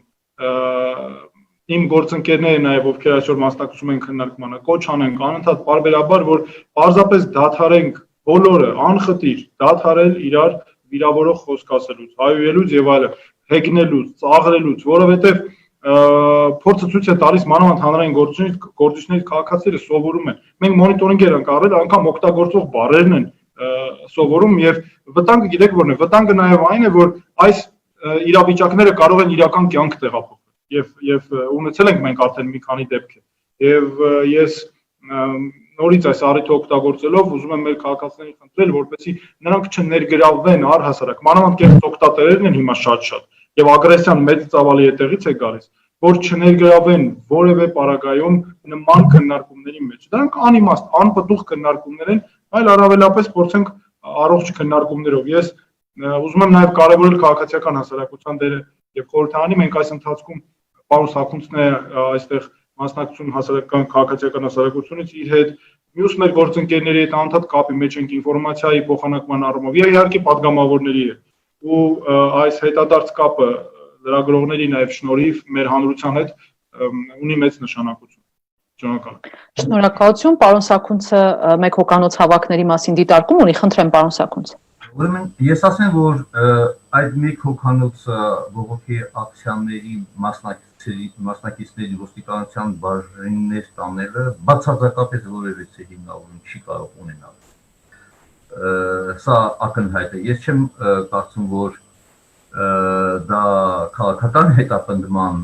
ուրեմն նպատակ ունի, ավելի շուտ ես դա պայմանում եմ ոստիկանության ոչ պատշաճ գործելակերպ։ Չգիտեմ ոնց իրենց պահեն։ Հերթական անգամ ոստիկանությունը այնպիսի վիճակում է ինքը շարունակում գտնել, որ փորձում է ծառայել քաղաքական իշխանությանը, ոչ թե օրենքով շարժվել, հա, արժի ծառայության մատուցելու ուրեմն հետ կապված, որովհետև հակառակ պարագայում ոստիկանապետ, գլխավոր շտաբի պետ, ազգային անվտանգության ծառայության պետ չէին հեռացվի աշխատանքից, երբ որ այդ հայտնի հարսանիքի հետ կապված պատմությունը եղավ։ Այնուամենայնիվ, բայց միաժամանակ ասենք, բայց այդտեղ պարոն Թաթյանը նշեց օրինակի ուժը, հա, շատ կարևոր է, եւ դա միշտ նշել եմ, հիմա էլ նշում եմ։ Պաշտոնատար անձանց պահվածքը շատ որոշիչ, ոչ թե որոշիչ, այլ ավելի մեծ ազդեցություն ունի հանրային ընկալումների տեսակետից, քան ցանկացած քաղաքացու։ Երբ որ ասենք թե ինչ որ հանրային միջոցառումների կամ բանի տեսակետից, երբ որ որտեղ դե հիմա բանը Տիկին Կարապետյանը դիտարկում արեց, այո, մենք հիմա առանձին ենք գտնվում եւ սենյակներ մենք, դա համար բանը դիմակ ասենք թե չենք, հա, բայց հանրային տարածքում իհարկե պետք է գրենք, բայց որ հանրային տարածքում ես ասենք թե դիմակով կամ ասենք թե դուք որպես ազգային ժողովի падգամավոր դիմակով չնեք, անպայման դա նայում են նույնիսկ չարտահայտելով այնուամենայնիվ նշելու են, հա, ասենք այդ տեսեք այդ մարդիկ, որոնք падգամավոր են կամ այս մարդիկ, որոնք ընդհանրենք ինչ-որ հանդես են գալիս հանրային հարթակներում, ինչպիսի օրինակ են ծառայել։ Ես այս առումով իհարկե դա մի երկրորդ կարևոր հանգամանքը, որ ամեն ինչ չի իրավական նորմերով, ամեն ինչ չի, որ պետք է օրենքով սահմանման միջոցով լուծել խնդիրները, հա, կամ դրան մեջ չի ամեն ինչը։ Դա սովորույթի, մշակույթի մասն է։ Եվ այս առումով համաձայն եմ, որ քաղաքական դիսկուրսի, բանավեճի, հանրային դիսկուրսի, բանավեճի բառապաշարը իրապես պետք է արմատապես փոխել, որովհետև ինչքան վատ բառեր օգտագործել ենքան դու ճշմարիտ ես այդ մտածելակերպը, ինչքան դիմացինին դու նվաստացրեցիր կամ նվաստացրեցի նկատի ունեմ թիրախավորեցիր դրանով ուրեմն նշանակում է քո հաջողությունը երաշխավորված է, սա բացարձակապես անտեղի է այս հատկապես արտակարգ դրության պայմաններում բացարձակապես որևիցե օգուտ չի տալիս։ Եվ մենք իհարկե զրկված ենք հիմա հանրային բողոքներ անել, եւ չենք էլ անի։ Ես էլ ունեմ բողոքելու հագին խացել, որ կուզենայի հավաքվեին եւ մի հատ նույնիսկ մտածում եմ, հա, ընտանիք 5 մետր 1 կամ 3 մետր 1 հեռավորությամբ ինչ որ, չգիտեմ, արտահայտենք մեծ բաներ։ Բայց գիտեք, այստեղ կա պատասխանատվություն, որովհետեւ շատ ավելի մեծ է ռիսկը։ Հանրային առողջության եւ որը բերում է կյանքի վտանգմանը, սա իրապես բացարձակ, ես չգիտեմ, վտանգավորության աշխարհը երբ չի ընկալվում, բայց եթե ինչ-որ մարդիկ, տեսեք, եւ մի բան է, այնպես չի, որ Տիկին Սամսոնյան, եթե ասենք թե իրապես հավաքների ազատությունը չպետք է սահմանել, կամ ասենք թե դրա արգելումը, որտեղ այնտեղ որտեղ հավաքներ եղել են, կամ հավաքների կամ մարդկանց հավաքների մեծ, այդ թույլատրվել է կամ թույլացել է այդ սահմանափակումը, ես ես վստահեցնում եմ բռնկումները մեծացել են։ Կոնկրետ է հենց Գլորիայի դեպքում, երբ որ ժողովուրդը հավաքվեց, մենք կոնկրետ Վանաձորի դեպքն եմ ասում։ Մենք ուղղակի մտածում ենք, որ վերջ արդեն վարակը շարունակվել է։ Չնայած մարդիկ դուրս էին եկել բողոքելու, որ իրենց իրապես օբյեկտիվ բողոք կա, չէ՞, վերջնաշուտ աշխատավարձ էին ուզում ստանալ, չնայած այդտեղ ուրիշ հարցեր կար, բայց կար ժամանակ անց Գլորիայի աշխատողների կեսից ավելը վարակակիրներ դարձան եւ հիմա Գլորիան, որ ուզի է, չի կարող աշխատել։ Արդեն ոչ թե չի կարող աշխատել, որ մարդիկ չկան, այլ բոլոր աշխատողները վարակակիր են դարձել։ Եվ հիմա նոր մարդիկ, որոնք վարակակիր չեն, բայց կարող են աշխատել այդ, որտեղ դա մասնագիտություն այդ դեպք, չէ՞։ Հիմա այդ մարդկանց պետք է ներգրավելու մասին մտածի։ Այսինքն այստեղ ցավոք սրտի մենք ունենք մի սահմանափակում, որ մարդկանց մեծ խմբերի, եւ ես ճիշտ ասած այդ տեսակետից 20 հոգի, հետո 5 հոգի այդ ես ընդհանրապես հավաքների այս տեսակետից կսահմանափակումը համաչափ կհամարել, որտեղ հիմա մենք ունենք հնարավորություն on-line հավաքներ կազմակերպելու դեպք։ Եթե մենք 5 հոգով հիմա քննարկում ենք, ապա ով արգելել մեզ 100 հոգով, ասենք թե on-line ինչ-որ flash mob անել, չէ՞, ժամանակին հիշում եք, մենք ունեցել ենք այդպիսի փորձեր 15 թվականին, 14 թվականին flash mob-եր կազմակերպելու, բայց պատասխանատվությունը իրապես հանրային առողջության պահպանման տեսակետից սա իրապես շատ կարևոր է, հա, օրինակի ուժով եմ։ Եթե պաշտոնատարանց կլի թե ընդդիմադիր գործիչ, թե չեմ քաղաքացիական ակտիվիստ, որոնք փորձում են հիմա նորահայտ իրավապաշտպաններ հանդես գալ, որոնք ժամանակին թքած ունեին մարդու իրավունքների վրա, հա, բայց մենք խնդիրներ ունենք այստեղ, բայց այս բանը նույնիսկ պետք չի պիտակավորեն կամ ասենք ով ինչ արել։ Հիմա ինչ պետք է անեն։ Հիմա չպետք է կատարել գործողություններ, որը կարող է հանգեցնել հանրային առողջության վտանգմանը։ Մեր աշխատակազմը նշել եմ էլի նշեմ, մենք մարտի 13-ից չենք աշխատում գրասենյակային պայմաններում ամբողջը հեռահար է եւ խիստ ծայրահեղ դեպքերում երբ որ պետք է ուղղակի մարդու հետ հանդիպել առանձին, հա, ինչ որ հանդիպում, բայց դիմակների, ձեռնոցների պահպանման, բայց ուրիշ տարբերակ չկա, սա է մեր օրինակը, բայց հանրային դեմքերի օրինակը շատ ավելի մեծ նշանակություն ունի։ Եվ կարող եք զուգահեռ անցկացնել, ներողություն, քրոնոլոգիա, այնտեղ երբ որ պետական այրերը կամ հանրային դեպքերը շատ ավելի մեղմ են մոտեցել կամ թույլ են մոտեցել, ուրեմն ինքնամեկուսացման կամ համավարակի պայմանների պահպանման տեսակետից, թույլասեն եւ վատ օրինակ են տարայել։ Ինքը խուսափել արտապատկերվել է հանրային պահվածքում եւ դրա հետևանքով ունեցել են բավական աճ։ Բայց այստեղ այո, որտեղ կյանքի իրավունքի նկատմամբ թիվ 1 մարտահրավերը դա կյանքի իրավունքն է, որտեղ մարդիկ են մահանում, այստեղ շատ կարևոր հարց է։ Եթե մարդիկ են մահանում, ապա ուրեմն պետք է պահանջը լինի ջանքեր գործադրելը, որպեսզի մարդկային կյանքերը փրկվեն։ Սրա մասին է խոսքը։ Եվ ինձ համար ուրիշ չափանիշ կամ համաչափության կամ իրավաչափության ուրիշ չափանիշ հիմա չկա։ Ես հիմա կզեք վիճակագրությամբ չեմ կարող բավարարվել։ Հղում կատարեմ, ասեմ, դե գիտեք, համավարակ է ինչ անեմ, բայց այդպես չի լինելու։ Իրապես սա պետք է դադարեցնել, այս օրական 6-7 մարդկային մահեր անկամ նայես թե չգիտեմ քրոնիկ հիվանդության, թե ուղեկցող, թե եւ ինչ պատճառով դա բան չի կարող չմտահոգել։ Շատ լավ, պարոն Սաքունց, թույլ տանք, որ Տիկին Կարապետյանը, քանի որ այստեղ կարծիքներ շատ արտահայտվեցին, տարբեր ուրեմն հնչեցին նաև կոնկրետ մեղադրանքներ, թույլ տանք, որ արձագանքի։ Մտահոգություններ, հա, մտահոգություններ առաջադրելու։ Ավելի ուշ։ Շնորհակալ եմ։ Նախ եւ առաջ ես ցանկանում եմ միանալ պարոն Թաթոյանի կոչին ու մեր քաղաքացիներին հրավիրեմ, որպեսզի մենք բոլորս միասին ջանք գործադրենք, հատկապես առցանց հարթակներում միջավայրի առողջացման ուղղությամբ եւ չներքաշվենք այնպիսի խոսակցությունների մեջ, որոնք բացական էներգիային մեզանից գողան։ Սիրելի քաղաքացիներ, եթե նույնիսկ ձեզ անվանում են զոմբիներ, անցեք նման գրառումների կողքով, մի տրվեք այդպիսի սադրանքների եւ առհասարակ զոմբիներ չեք։ Դուք զոմբիներ չեք նախ եւ առաջ եւ առհասարակ այս արտակարգ դրության պայմանները, որոնք իսկապես մեր իրավունքների վրա մեծ ճնշում են դնում, մենք պետք է ինչ-որ կերպ կոմպենսացնենք միմյանց նկատմամբ ավելի հոգատար լինելով, այդ ֆիզիկական հեռավորությունը պահպանենք, բայց սոցիալականը իրականում լցնենք մեր ջերմությամբ եւ հոգատարությամբ միմյանց հանդեպ։ Ես համոզված եմ, որ այս իրավիճակից մենք դուրս ենք գալու ավելի ուժեղացած, մի քանի բան ավել սովորած կլինենք հերթ կանգնելու մասին, մի քանի բան ավել սովորած կլինենք հիվանդությունների հիգիենայի մասին, մի քանի բան ավել սովորած կլինենք մեր աշխատանքային իրավունքների մասին եւ առհասարակ բոլոր այս մարտահրավերները մեզ համար պետք է լինեն հնարավորություններ ավելի ուժեղացնելու մեր ինստիտուտները, մեր հանրային հարաբերությունները ավելի առողջացնելու։ Ինչ վերաբերվում է հնչած մտահոգություններին եւ որոշ առումով նաեւ մեղադրանքներին, ես կարծում եմ, որ մեր ընդդիմությունը, Տիկին Սամսոնյան, պետք է ընդունի մի հանգամանք։ Մենք լսում ենք ձեր քննադատությունը, իսկ ով պետք է լսի քննադատության քննադատությունը։ Արդյոք դուք պատրաստ եք ձեր հնչեցրած քննադատության համարժեք քննադատությունը լսել։ Եվ հետեւաբար, եթե դուք ասում եք, որ իշխանության մոտ կա գայթակղություն չարաշահելու իր ձեռքում գտնվող գործիքները, սա իհարկե ես պետք է վերահաստատեմ այն մոտեցումը, որ սա մտապատկերի հարց է, թե մենք ինչ մղումներ ենք միմյանց վերագրում, եւ ես չէի ցանկանա, բայց այնուամենայնիվ ինչպես դուք եք ասում, որ ձեր մոտ ողջամիտ կասկածներ կան մեր մղումների մասին, այդ բարակայում իմ մոտ էլ ողջամիտ ձեր քննադատությունից առաջանում են ողջամիտ կասկածներ, որ ձեր նպատակն է ընդհանրապես ռեպուտատիվ վնաս հասցնել կառավարող ուժի եւ ոչ թե այս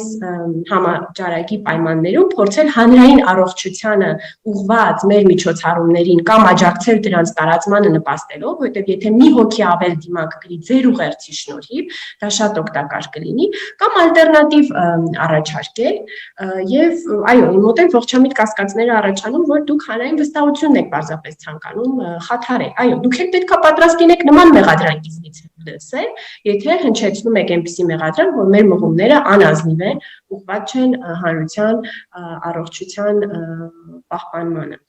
Եվս մեկ անգամ շեշտում եմ, որ շատ կարևոր է, որ մենք հետևենք կանոններին, սիրելի քաղաքացիներ, կրենք դիմակները, կրենք դրանք ճիշտ, որ մեր քիթն ու բերանը փակ լինի, շուշուտ ձեռք չտանք դրանց եւ մեր ձեռքերը ախտահանենք առնվազն մեր դեմքին դիպչելուց առաջ եւ մեկ էլ հեռավորությունը մարդկանցից պահպանենք։ Իսկ ինչ վերաբերում է ակցիաներին, ես կարծում եմ ոչ մեկին չպետք է փորձի բան անել, հա, ինչ որ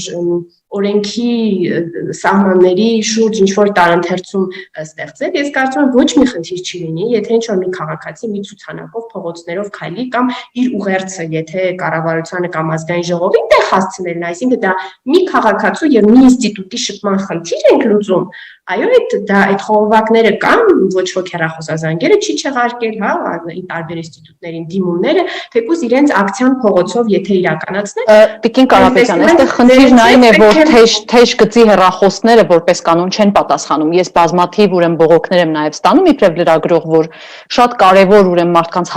հարցումներին թեժ գծի հեռախոսահամարները գրեթե ոչ թե գրեթե ընդհանրապես անհասանելի են։ Բայց դա ոչ թե այն պատճառով, որ թեժ գծերը մեկը անջատել ու դուրս է եկել սենյակից, այլ դա դրան ծանրաբեռնվածության պատճառով։ Պարոն Թաթյաններ են օրը նշում, որ առաջին անգամ մի գրասենյակը 4 զանգից հետո 5-րդը սպասման մեջ է։ Նույնը նաև շատ պետական համակարգերում են համաճարակի առաջին փուլում եւ սոցիալական ծրագրերը նոր են գործարկվում, շատ падգամավորներից օգնականները պարետատանը նստած զանգերի են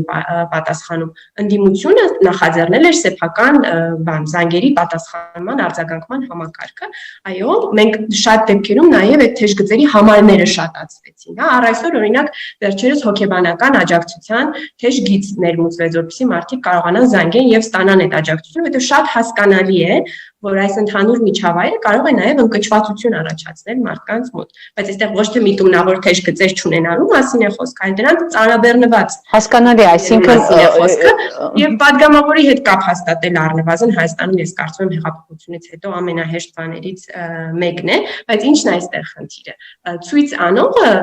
եթե իր նպատակը իր ուղերձը տեղ հասցնելը դա մի բան է, դա կարելի անել, բայց եթե նպատակը ժողովելն է անցնող դարձնողներին, մի քիչ լրագրողներին, մի քիչ մարդ հավաքել եւ այդ տարական հիգիենայի եւ դիստանցիայի կանոնները խախտելն է, ապա գործող սահմանափակումների պայմաններում դա հնարավոր չէ եւ այո, ոստիկանությունը պետք է իրեն ինքնավստահ զգա, որպեսզի պաշտպանի հանրային առողջությունը։ Այ երբ մենք կփոխենք կանոնները, եթե կփոխենք կանոնները, այդ պարական ոստիկանությունը այդ նոր կանոններին համաձայն կգործի եւ մարդկանց չի հորդորի իրավաչափ ծրվել, իսկ չծրվելու պարագայում նրանց բերման չի ենթարկի։ Շատ լավ, շնորհակալություն, ես Տիկին Սամսոնյանին արձագանքելու հնարավորություն եմ ուզում տալ, բայց մինչ այդ ուզում եմ առաջարկել մեր ֆորմատը իհարկե թույլ չի տալիս շատ երկար խոսել, մենք կարող ենք խոսել, բայց կարող ենք նորից հանդիպել եւ քննարկել, բայց ես չեմ կարող շրջանցել այն հարցերը, որոնք կապված են ուրեմն աշխատանքային իրավունքի, սոցիալական ապահովության եւ առողջության ուրեմն պաշտպանության իրավունքների խախտումների դեպքերին։ Մենք գիտենք, որ շատ այդպիսի դեպքեր եղան, երբ գործատուները արդեն մարդկանց, ասենք, ֆինանսական որևէ փոխհատուցում չէին տվել եւ մարդկանց ասել էին, որ պետությունը մեզ չի օժանդակել, չի տվել փոխհատուցում, մինչդեռ հայտնի է, որ պետությունը փոխհատուցում արել է այդ կազմակերպություններին, նաև գործատուներ եղան, որոնք այդ ժամանակավոր դադարեցման առիթը, հա, իրենց աշխատանքի դադարեցման առիթը օգտագործեցին եւ մարդկանց աշխատանքից ազատեցին։ Կա մի ուրիշ խնդիր առողջապահության հետ կապված, երբ որ մարդիկ, որոնք վարակվել են եւ տներում պետք է ինքնամեկուսանան, այսինքն եւ ստացվում է, որ ի վիճակի չեն աշխատելու, սննդի գումար նույնիսկ ունենալու, իսկ նշանակված թանկարժեք դեղորայքը որևէ կերպ չի տրամադրվում, ինչ որ կերպ այդ մարդկանց չի հասնում եւ ստացվում է, որ իրենք նույնիսկ դեղորայքի փող չունեն, շատերը այսպիսի բողոքներ էին հղել, նաեւ սոցիալական աշխատողների հետ եմ խոսել, պարզվել էր դեպքեր էին եղել, մի դեպքը հստակ հիշում եմ, որ օրինակ բերեցին, որ երեխաներին, ուրեմն ծնողներին մեկուսացրել էին վարակակիր լինելու պատճառով եւ անչափահաս 5 երեխաների թողել էին տանը մենակ եւ շատ պատահաբար էր հայտնաբերվել, որ իրենք տանը մենակ էին եւ հիմա ուզում եմ հասկանալ, տեսեք, այս անորոշությունը համավարակին բնորոշ ինքը դեռ շարունակվում է եւ մենք չգիտենք, թե որքան այսպիսի դեպքեր ընթացքում կլինեն, ինչպես պիտի անել, ինչ մեխանիզմներ կան այս սրանք կանխելու, հասկանալու, վերլուծելու ինչ է արվում այս իմաստով, որպեսզի այս իմ նշած իրավունքների պաշտպանությունը, ասենք հնարավորինս հաջորդ փուլում, հա, եթե մենք սպասում ենք ինչ որ մի փուլի, ավելի վատ փուլի, սեպտեմբեր-հոկտեմբերին մարդիկ մեզ վախեցնում են, որ լինելու են այդպիսի փուլեր, ինչ անել, որպեսզի այս իրավունքների, ուրեմն խախտումներ այսպիսի չարձանագրվեն։ Խնդրեմ Տիկին Սամսոնյան, դուք երևի արձագանք եք նախորդ հարցին եւ մի փոքր այս իմ ասած խնդիրների մասին խոսենք։ Շատ լավ։ Տիկին Կարապետյան, մենք 1 տարի ու կես եւ ավել պայքարում ենք այն բանի համար, որպեսզի դուք մեր հնչեցրած քննադատություններին մեզ քննադատեք համարժեք։ Մենք դրա համար պայքարում ենք, բայց դուք դրա փոխարեն մեզ պատասխանել եք վիրավորանքներով, մեզ պատասխանել եք զրպարտություններով եւ մեզ պատասխանել եք մեր անձնական կյանքի միջամտություններով եւ դրա վարկաբեկման փորձերով։ Եվ ես ուղղակի ուզում եմ ձեզ հորդորել որպես մարդու իրավունքների պաշտպան եւ որպես գենդերային քաղաքականության ջատագով, որպեսզի դուք նախ եւ առաջ գնահատական տաք այն բանին, երբ ձեր իշխանությունը կարող է կին քաղաքական գործիչներին անձնական կյանքով վարկաբեկել կամ փորձեր անել դրանով նրան հեղինակազրկել։ Սա իմ միջայլոց եւ ուզում եմ անդրադառնալ կարևորագույն խնդիրներին, որը վերաբերում է սոցիալական հարցերին։ Դուք գիտեք, որ Լուսավոր Հայաստանը Սոցիալական աջակցության ծրագրերը երբ սկսեցին գործարկվել, մենք խորհրդատվություն էինք տալիս քաղաքացիներին եւ մենք տեսանք այն ամբողջ տխուր պատկերը, որը վերաբերում էր թե քաղաքացիների սոցիալական կյանքին վերաբերող, թե նրանց աշխատանքային իրավունքներին, նրանց գործատուի հետ հարաբերություններին։ Նախ պետք է նշեմ, որ այո, սոցիալական իրավիճակը Հայաստանում բավականին ծանրացել է եւ դրա պատճառներից մեկն այն է նաեւ, որ սոցիալական ծրագրերը հասցեական չէին, այսինքն շատ դեպքեր են եղել, որ դրանք հասցեական չեն հասել նպատակին, այն առումով, որ օրինակ եթե այդ սոցիալական ծրագիրը նպատակ է ունեցել օգնել երեխային, այդ գումարը չի հասել երեխային։ Եվ նման շատ այլ դեպքեր կարող ենք ասել։ Շատ են լինում դեպքեր, որ մեզ զանգահարում էին եւ բողոքում էին այն, որ գործատուն չի տրամադրում տեղեկատվություն իր աշխատողին, իր աշխատանքային իրավունքների վերաբերյալ եւ որոշակի տվյալներ, որոնք անհրաժեշտ են սոցիալական այդ ծրագրերից օգտվելու համար։ Ի հայտ էին գալիս խնդիրներ, որ օրինակ աշխատողները երկար ժամանակ աշխատել են մի գործատուի մոտ, բայց չեն իմացել, որ իրենք գրանցված են եղել արդյոք, թե գրանցված չեն եղել, իրենք ինչ կարգավիճակ են ունեցել առհասարակ։ Եվ ես պետք է մեկ դրական բան նշեմ, որ այս ընթացքում տեղի ունեցավ, դա այն էր, որ մենք վերջապես կարողացանք աշխատանքի տեսչությանը տալ գործառույթներ, որպեսզի կարողանա մարդկանց աշխատանքային իրավունքների հետ կապված այս հարցերը լուծի, որովհետև մենք նաև մեղադրում ենք այստեղ գործարարներին, բայց մի բան պետք է նաև հաշվի առնել։ Այս համավարակից տուժել են ոչ միայն քաղաքացիները, այլ նաև բիզնեսը, այլ նաև գործարարները։ Եվ այս իրավիճակում բնական է, որ պիտի լինեին կրճատումներ, բնական է պիտի լինեին որոշակի գործողություններ գործարարների կողմից, բայց դա չի նշանակում իհարկե, որ պիտի խախտվեին նաև մարդու աշխատանքային իրավունքները։ Հատկապես շատ են եղել դեպքեր, որ մարդկանց ստիպել են իրենց հաշվին գնալ արձակուրդ։ Մարդկանց ստիպել են դիմում գրել աշխատանքից դուրս գալ։ Ես կարծում եմ, որ թե մարդու իրավունքների պաշտպանի գրասենյակը ունենա հավաքագրած մեծ տեղեկատվություն սրա վերաբերյալ եւ թե մենք եւ դա հետագայում լավ դա բազա կարող է դառնալ վերջապես այն ինստիտուտի համար, որը մենք մտածում ենք, որ պիտի ստեղծվի, աշխատանքային օմբուդսմեն ինստիտուտի մասին է խոսքը, որի ստեղծման հարցում մենք արդեն իսկ ուշացել ենք, բավականին ուշացել ենք, բայց եթե գոնե 2021 թվականին մենք դա ունենանք, կկարողանանք գոնե որոշակիորեն այս դաշտը կարգավորել։ Եվ վերջում պետք է նշեմ, որ այն փաստը, որ տնտեսական գործունեության ոլորտները բացվել են, դա դեռ չի նշանակում, որ մարդկանց սոցիալական խնդիրները վերացել են, որովհետև այս ընթացքում շատ կորցրել են աշխատանք, հատկապես օրավարձով աշխատող մարդիկ, Եվ սա խնդիրներ է ստեղծել առհասարակ մարդկանց սոցիալ-տնտեսական կենսամակարդակի առումով եւ եթե կառավարությունը շարունակեց ոչ համարժեք պատասխանել մարդկանց սոցիալական տնտեսական կարիքներին, մենք ունենալու ենք վատ հետևանքներ եւ վատ իրականություն։ Այսքանը։ Շատ լավ, Տիկին Կարապետյան, խնդրեմ անդրադառնանք այս հարցերին, ես իհարկե ուզում եմ նաև կրթության իրավունքի հարցնել, այստեղ հավելեմ, որտեղ շատ գյուղերում մենք նաև ականատես եղանք հեռավար կրթության հետ կապված դժվարությունների, երբ որ մարդիկ համացանցային կապուղի չունեին, հետո այդ կապուղու համար վճարելիք գումարներ քիչ իրենց մոտ կամ ընդհանրապես չունեին եւ երեխաների գիտեմ, որոնք 3-4 ամիս, վերջին 3-4 ամիսը ընդհանրապես չեն մասնակցել դասերի եւ նաեւ չեն ունեցել, այսպես ասեմ, համակարգիչներ, համացանցային կապուղի եւ այլ այսպիսի նաեւ իրավիճակներ կային, հնարավոր կլինի արդյոք խուսափել առաջիկայում այսպիսի խնդիրներից, եթե Աստված մի արասցե, ասենք սեպտեմբերին ամեն ինչ շարունակվի եւ օրինակ նորից հեռավար կրթության խնդիր առաջանա։ Արդյոք հնարավոր կլինի իրացնել կրթության իրավունքը գոնե։ Դե մեր հայեցակարգը այնպիսին է, որ մենք պետք է սովորենք ապրել այս վիրուսի հետ կողք կողքի եւ պաշտպանվել նրանից, չվարակվել ու այդ վիրուսը ակետից բեկետ չտեղափոխել։ Եվ այս պայծրությամբ մեր բոլոր գործողությունները գնում են նրան, որպեսզի սեպտեմբերին դասերը վերսկսվեն եւ երեխաները կարողանան հաճախեն դպրոց պահպանույն կանոնները պահպանելով Նաև հաշվի առնելով, որ երեխաները այնուամենայնիվ հիվանդությունը եթե վարակվեն, թեթև կտանեն, այստեղ խնդիր է, որպեսզի իրենք այդ հիվանդությունը չփոխանցեն իրենց քրոնիկ հիվանդություններ ունեցող ծնողներին եւ տատիկ-պապիկներին, այդտեղ գուցե ընտանիքները իրենց հնարավորությունների սահմանում պետք է միջոցներ ձեռնարկեն այդ շփումները մինիմալի հասցնելու, բայց այնուամենայնիվ ոչ մի շատ խիստ միջոցառում չի կարող լինել շատ տևական եւ նույնիսկ որոշակի տևողությունից հետո բացման պարագայում էլի այդ խնդիրը վաղ թե ուշ առերեսվելու ենք, թե ինչպես լավ ապրենք համատեղությամբ այս վիրուսի հետ եւ պետք է գնանք այդ ուղղությամբ։ Մյուս կողմից մեր ռեֆորմները շարունակվում են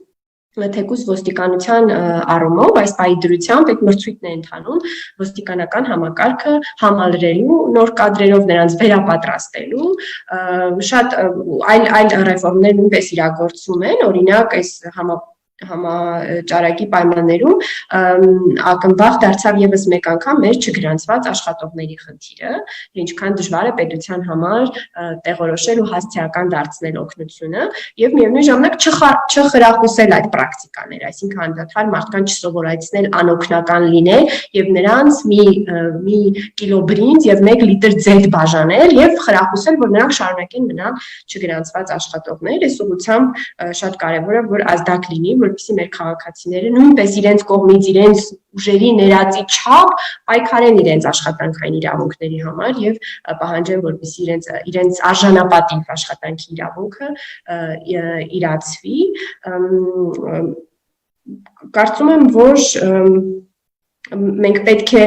հնարավորինս շարունակենք գործընթացները, ինչպես որ դրանք տեղի են ունեցել եւ դրան զուգահեռ նաեւ այս վարակի հնարավորությունը օգտագործենք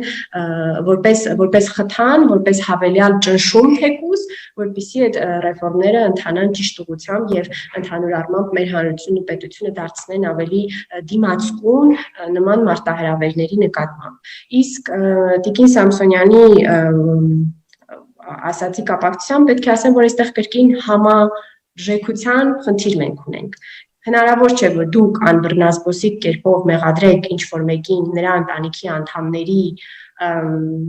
ինչ-որ սխեմաների մեջ ներգրաված լինելու մեջ եւ պատրաստ չլինեք նմանատիպ մեղադրանք ընդունեք ձեր հասցեն։ Եթե դրանք անհիմն են, երկու ստեկ կմնան օդում կախված, եթե դրանք հիմնավոր են եւ դրանց շուրջ կա ճշմարտություն, ապա այս կամ այն ուղղությամբ հասցերը կբացահայտվեն։ Այսինքն դուք էլ պետք է պատրաստ լինեք այդ քննադատությունը, որ հնչեցնում եք, կասկածները, որ հնչեցնում եք, նույնպիսի կասկածներ եւ քննադատություններ ձեր մղումների մասին պետք է հնչեն։ Շատ լավ, ես պիտի խնդրեմ պարոն Սաքունցը իմ այստեղ առաջադրած մտահոգություններին մարդու իրավունքների, հատկապես ուրեմն իմ նշած աշխատանքային իրավունքների, կրթության իրավունքի, իրացման, սոցիալական պաշտպանության այս իրավունքների մասով կարծիք արտահայտի եւ թերևս պարոն Թաթոյանին կտրամադրենք նաեւ այս ամբողջը ամփոփելու խոսքը։ Խնդրեմ պարոն Սաքունց հիմա։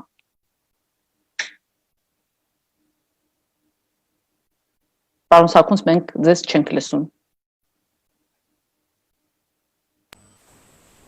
Լսում եք հիմա։ Այո։ Կրթության համակարգի հետ կապված ես ասեմ, որ բացարձակապես չկար որևէ հիմնավորում, թե ինչու ենթադրենք մարտի 13-ից հետո հեռավար կրթության այսպես կոչված գնահատականները հաշվի չեն առնվելու։ Եթե գնահատականներից հրաժարվում ենք, ապա ընդհանրապես պետք է հրաժարվենք թեկուզ մինչև 13-ը, մարտի 13-ը։ Սա ինչու համար եմ ասում, ուղղակի արձանագրեն, որ շատ մեծ ջանքեր գործադրեցին առանձին հաստատություններ, ուսուցիչներ, կոլեկտիվներ ապահովելու հեռավար կրթությունը։ Ես ձեզ վստահեցնում եմ, իրապես տարիներ շարունակ, երբ որ ժամանակակից ինֆորմացիոն տեխնոլոգիաներով կրթության, տիրապետման մեթոդներին մեծ գումարներ էին տրամադրել, դա այնքան արդյունք չէր ունեցել, եթե չասեմ արդյունք ընդհանրապես չունեցան, ինչքան հիմա, երբ որ այս արտակարգ դրության պայմաններում մարդիկ կարողացան վերախմբավորել եւ ուրեմն իրենց առաքելությունը իրականացնել։ Իհարկե զուգահեռաբար խնդիրներ առաջացան, դա ինչպես արդեն նշեցիք, հեռավար կրթության հետ կապված տարբեր հեռավոր բնակավայրերում, գյուղական բնակավայրերում, զուտ կենցաղային պայմանների հանգամանքով պայմանով, երբ որ տարածքը բավարար չէ, ասենք թե մի երկու սենյականոց կամ մեկ սենյականություն մի քանի աշակերտով դասեր անցկացնել, առավել եթե ծնողներից մեկն էլ ասենք լինի ուսուցիչ, այսինքն այստեղ ուսուցիչ կամ, այսինքն այստեղ ունեին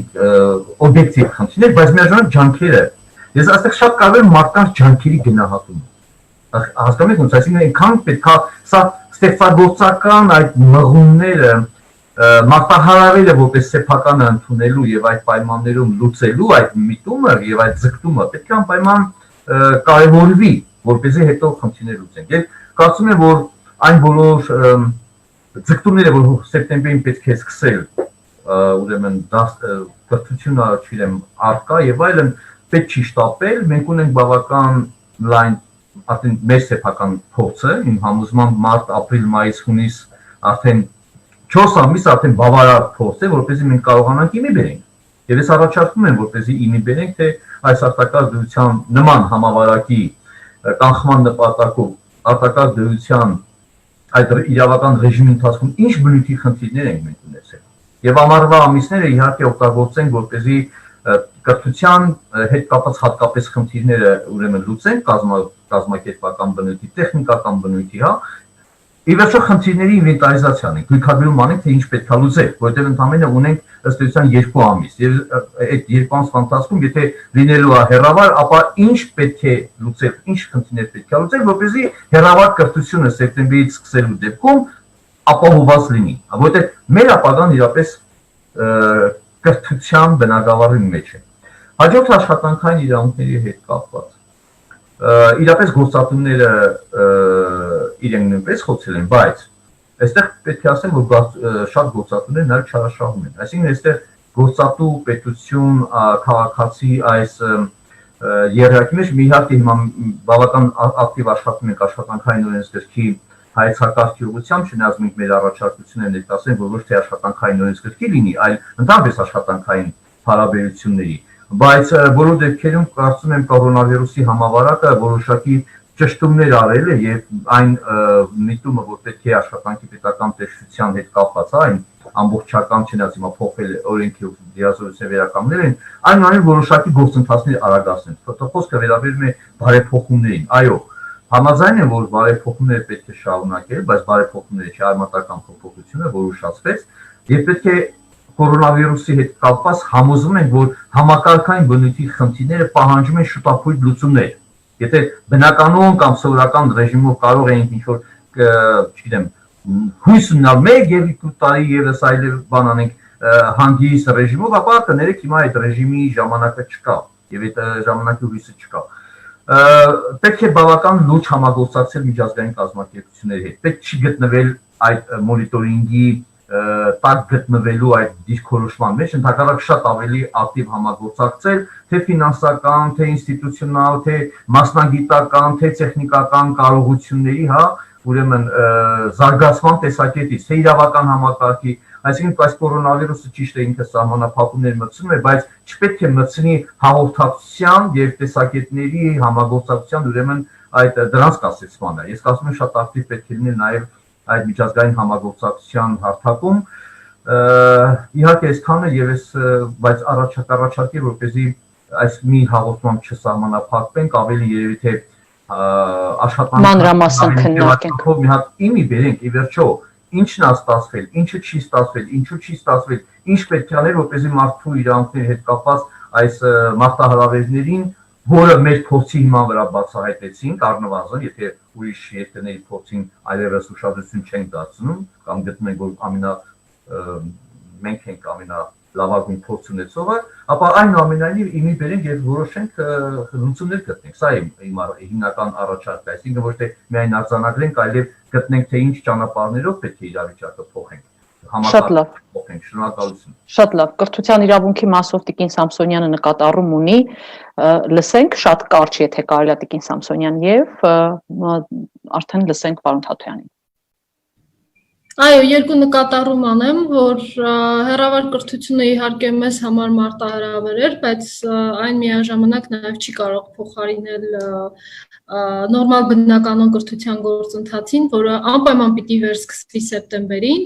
որովհետև նախ եւ առաջ հեռավար կրթության լիարժեք իրագործման համար անհրաժեշտ է, որ բոլոր ընտանիքներում լինեն համապատասխան տեղեկատվական տեխնոլոգիաները, համապատասխան համակարգիչները եւ գործիքները, որպեսզի երեխաները կարողանան այդ կրթությունը ստանալ, իսկ մենք այս ընթացքում բազմաթիվ զանգեր ենք ստացել, որ երեխաները, ընտանիքները զրկված են այդ միջոցներից, նաեւ համացանցի հետ ունեն խնդիր։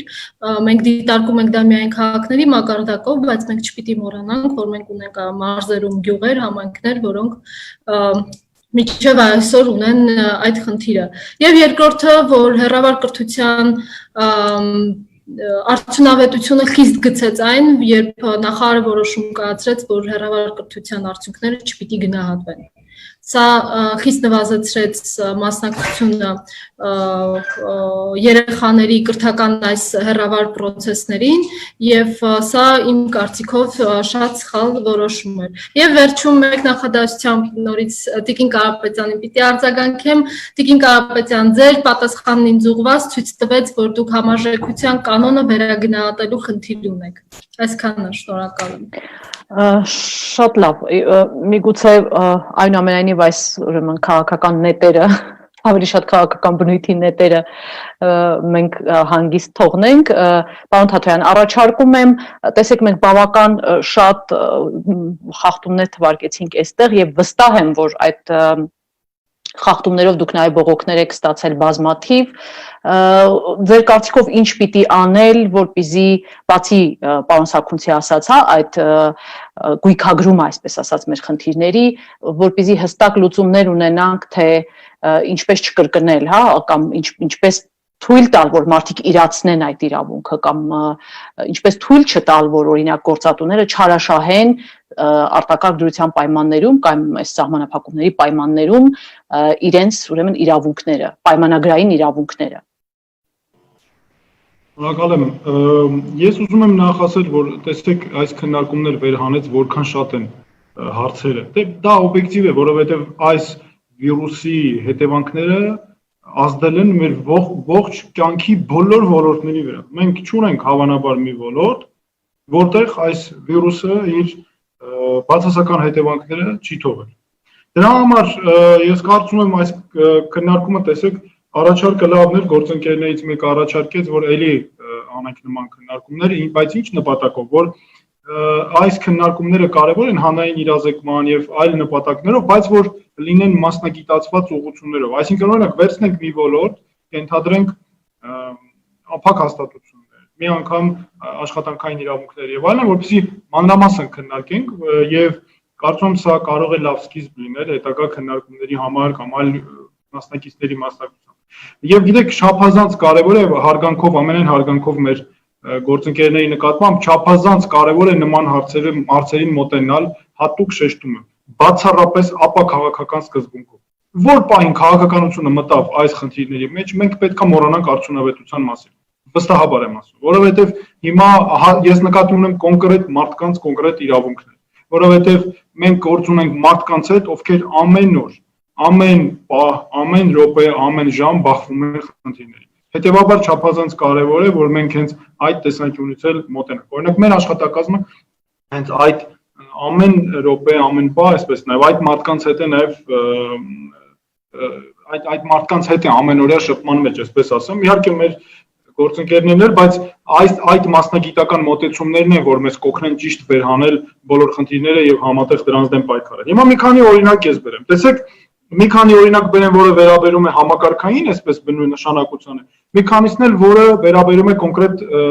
միջոցառումների արդյունքում առաջացած հետևանքների։ Տեսեք, նախ եթե վերցնենք օրինակ առողջապահական համակարգը։ Հիմա մեր առողջապահական համակարգը գեր ծանրաբեռնված է, իհարկե, եւ բնական է, որ մեր բժիշկները, բուժանձնակազմերը հերոսական աշխատանք են կատարում, երկրորդ կարծիք չկա, բայց նաեւ ակնհայտ է, որ այդ ծանրաբեռնվածությունը նաեւ ծանրաբեռնվածության պատճառով առաջ են գալիս կողմնակի հետևանքներ, մարդկանց պատասխանների առումով եւ այլն, եւ այստեղ պետությունը մեծ դեր ունի։ Առողջապահության համակարգը կազմակերպել այնպես, ընդ որում ոչ թե ես չեմ խոսում բժիշկների առումով որպես մասնագետներ, այլ վարչական աշխատանքները, վարչարարությունը կազմակերպել այնպես, սա պետության պոզիտիվ պարտականությունն է, որպեսզի մարդը խնդիր չունենա։ Գիտեք, մարդուն չի հետաքրքրում եւ դա այդպես էլ պետք է լինի, թե օրինակ ասենք պետությունը 7 հոգու թե 10 հոգու ենթադրենք բուժման պատճառով չի հասցնում իր բուժումը ապահովել։ Պետությունը դա պետք է ապահովի եւ վերջ։ Եվ սա պետության պոզիտիվ պարտավորության հայեցակարգն է։ Սա իհարկե մենք բոլորս հասկանալով ենք մոտենում, նորից ասում եմ, բայց սա պետք է ուղենիշը լինի, որ պետությունը անընդհատ գնա այդ պարտավորությունը եւ երբեք չի կարող պետությունը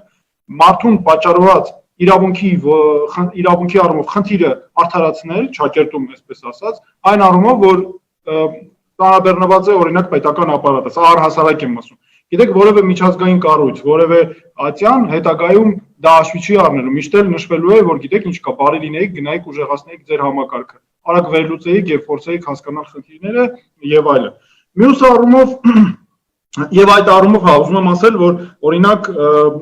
դեղերի հետ կապված դուք հարցրեցիք, սա մեր անկախ նույնիսկ կորոնավիրուսից հիմնական հարցերից է։ Անվճար տրամադրվող դեղերի հետ կապված իրազեկումները, մարդիկ տեղեկություններ չունեն, բայց ոչ թե նրա համար, որ ես մարդկանց վրա եմ դնում խնդիր, այլ պետությունը պետք է անի պատշաճ իրազեկումներ։ Դրանից բացի անվճար դեղորայքի հետ կապված չափազանց կարևոր է, որպեսզի արդյունավետությունը դեղերի ապահովի։ Օրինակ, մեր մոտ լուրջ խնդիր է, որ մարդիկ պարզապես հրաժարվում են այդ առաջնային անվճար տրամադրվող դեղերից, ընդհանրապես վերցնում են առաջնային արդյունավետության դեղերը, բժիշկները դեպքեր ունենք, որ բժիշկներն են խորհուրդ տալիս, որ չվերցնեն մարդիկ անվճար տրամադրվող դեղերը, որովհետև դրանք անարդյունավետ են։ Ես հիմա մի քանի օրինակ էլ բերեմ, որը վերաբերում է օրինակ տնտեսական միջոցառումների կիրառմանը, որը իրավաչափ, հանրօգուտ նպատակով կիրառվելուց հետո որոշակի, ասենք, կողմնակի հետևանքների է հանգեցնել։ Օրինակ տեսեք, հունվար ամսից խոսքը վերաբերում է 13-րդ միջոցառմանը, հունվար ամսից կենսաթոշակի փոքր բարձրացումով պայմանավորված անապահովության նպաստի իրավունքը որոշ ընտանիքներ կորցրեցին։ Եվ օրինակ ասենք 3000 դրամ թոշակը ենթադրենք բարձրացել է, բայց դրա հետևանքով մարդիկ զրկվել են նպաստներից, օրինակ 18000 դրամ նպաստներից, բայց դա իր հերթին հանգեցրել է նրան, որ մարդիկ զրկվել են 13-րդ միջոցառման շահառու լինելու հնարավորությունից։ Սա մենք ինչ ենք անում նմանատիպ դեպքերում։ Ես հիմա խնդիրը հնչեցնում եմ, բայց ուզում եմ նաև ասել, որ մենք յուրաքանչյուր դեպքում ամենօրյա սկզբունքով երբ զանգերը ստանում ենք կոնկրետ նախարարության հետ, կոնկրետ մարմնի հետ կան նշանակված պատասխանատու աշխատակիցներ եւ մենք արագ խնդիրը փոխանցում ենք եւ պետք է ասեմ, որ բավականին շատ դեպքերում ունենք լուծումներ եւ հիմա նաեւ մենք մեր գործընկերների հետ աշխատում ենք, որպեսզի հետագա առաջարկների ժամանակ, այսինքն այլ միջոցառումների ժամանակ դրանք չունենանք։ Մենք խնդիրներ ունենք, որոնք օբյեկտիվ հիմքով են եւ հատկապես տարեցների համար նախատեսված միջոցառումները այդ ժամանակակից տեխնոլոգիաներից օգտվելու հնարավորության բացակայության պատճառով նաև խնդիրների են բախվում։ Օրինակ, մենք միջոցառում ունենք, որտեղ համակարգը մերժում էր եւ մարդը պետք է երկրորդ անգամ էլ գրանցվեր եւ ամեն անգամ պետք է նոր էլեկտրոնային փոստի հասցե ստեղծեր։ Եվ պատկերացեք, ասենք, տարեց մարդը անընդհատ խնդիրների են բախվում, նոր email-ի հասցե պետքա բացվեր, ամեն անգամ հարևանին խնդրել, այս մեկին խնդրել են մեկին եւ դա էլ իր հերթին էլ եմ ասում, բայց նորից, քանի որ նախադեպը չունեցող միջոցառում էր, բնականաբար օբյեկտիվ հիմք ուներ եւ հիմա օրինակ ես պետք է ասեմ շատ տնտեսական միջոցառումների հետևանքով առաջացած շատ խնդիրներ հիմա լուծվել են նաեւ մեր առաջարկների այսպես համատեղ ասեմ այսպես աշխատանքներով, ինչը շատ դրական է եւ այդ առումով պետք է ասեմ, որ առհասարակ նման մտադրությունը պետության օգնել իր երկրի քաղաքացիներին մենք դիտարկել ենք նաեւ այլ երկրներում նույնպես։ Ես մի բաներ եմ ուզում ասել, որ մենք այստեղ դրական նաև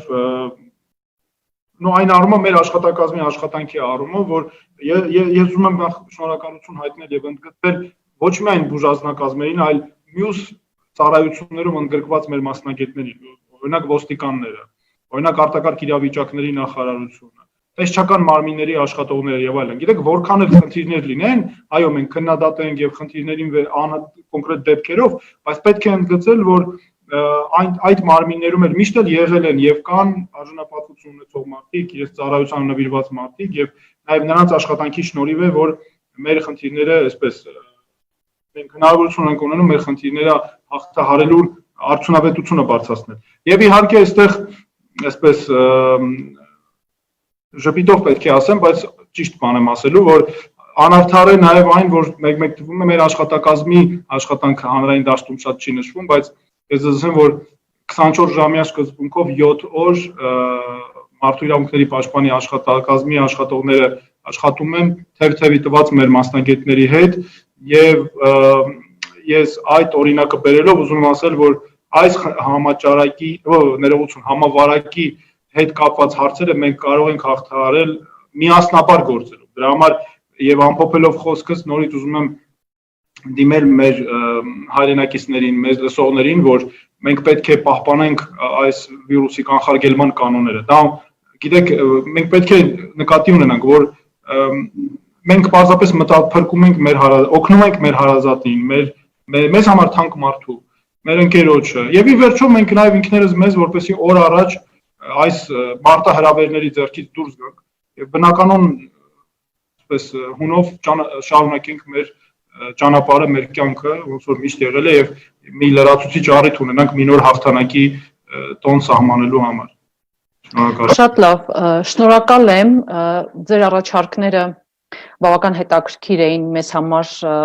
միգուցե այս ուրեմն թեմատիկ բաժանումը մենք անենք ու փորձենք ոլորտ առ ոլորտ այսպես քննարկել, թեկուզ բանավեճերի ֆորմատով եւ հասկանալ ինչպես կարող ենք թեկուզ մամուլի միջոցով գույքագրել այդ խնդիրները ու փորձել համապատասխան ուրեմն նաեւ լուծումներ առաջարկել։ Շատ շնորհակալ եմ, որ այսօր ժամանակ եք գտել եւ միացել եք մեզ, շատ հետաքրքիր բանավեճ քննարկում էր։ Ես նկատեցի, որ զուգահեռ իմ եւ պարոն Թաթյանի ուրեմն զրույցին զուգահեռ նաև քննարկում էր ընթանում պարոն Սաքունցի, Տիկին Սամսոնյանի եւ Տիկին Կարապետյանի միջև, այսինքն մենք ամբողջությամբ այս քննարկման մեջ ենք։ Շնորհակալ եմ, եւս մեկ անգամ ուզում եմ մեզ հետևողներին հիշեցնել, թե ովքեր էին այսօրվա իմ հյուրերը՝ Մարդու իրավունքների պաշտպան Արման Թաթոյան, Ազգային ժողովի Իմ քայլը խմբակցության падգամավոր Մարիա Կարապետյան, Ազգային ժողովի Լուսավոր Հայաստան խմբակցության падգամավոր Անի Սամսոնյան եւ Հելսինկյան քաղաքացիական ասամբլեայի Վանաձորի գրասենյակի տնօրեն Արթուր Սաքունց։ Ես ինձ մնում է միայն հիշեցնել, որ այս բանավեճ քննարկումը կազմակերպել էր Հանրային լրագրության ակումբի մեդիա կենտրոնը եւ ուղիղ հեռարձակմամբ նաեւ ընթանում էր Factor AM-ի եւ Ամեկ Պլյուսի եթերում, իսկ Հանրային լրագրության ակումբը մեդիա կենտրոնը համակարգում է, ասեցի, Հանրային լրագրության ակումբը եւ մեզ օժանդակում է Բացասարքության հիմնադրամներ Հայաստանը։ Շատ շնորհակալություն, կհանդիպենք։ Շնորհակալություն, առողջ եղեք։ Շնորհակալություն։ Շնորհակալ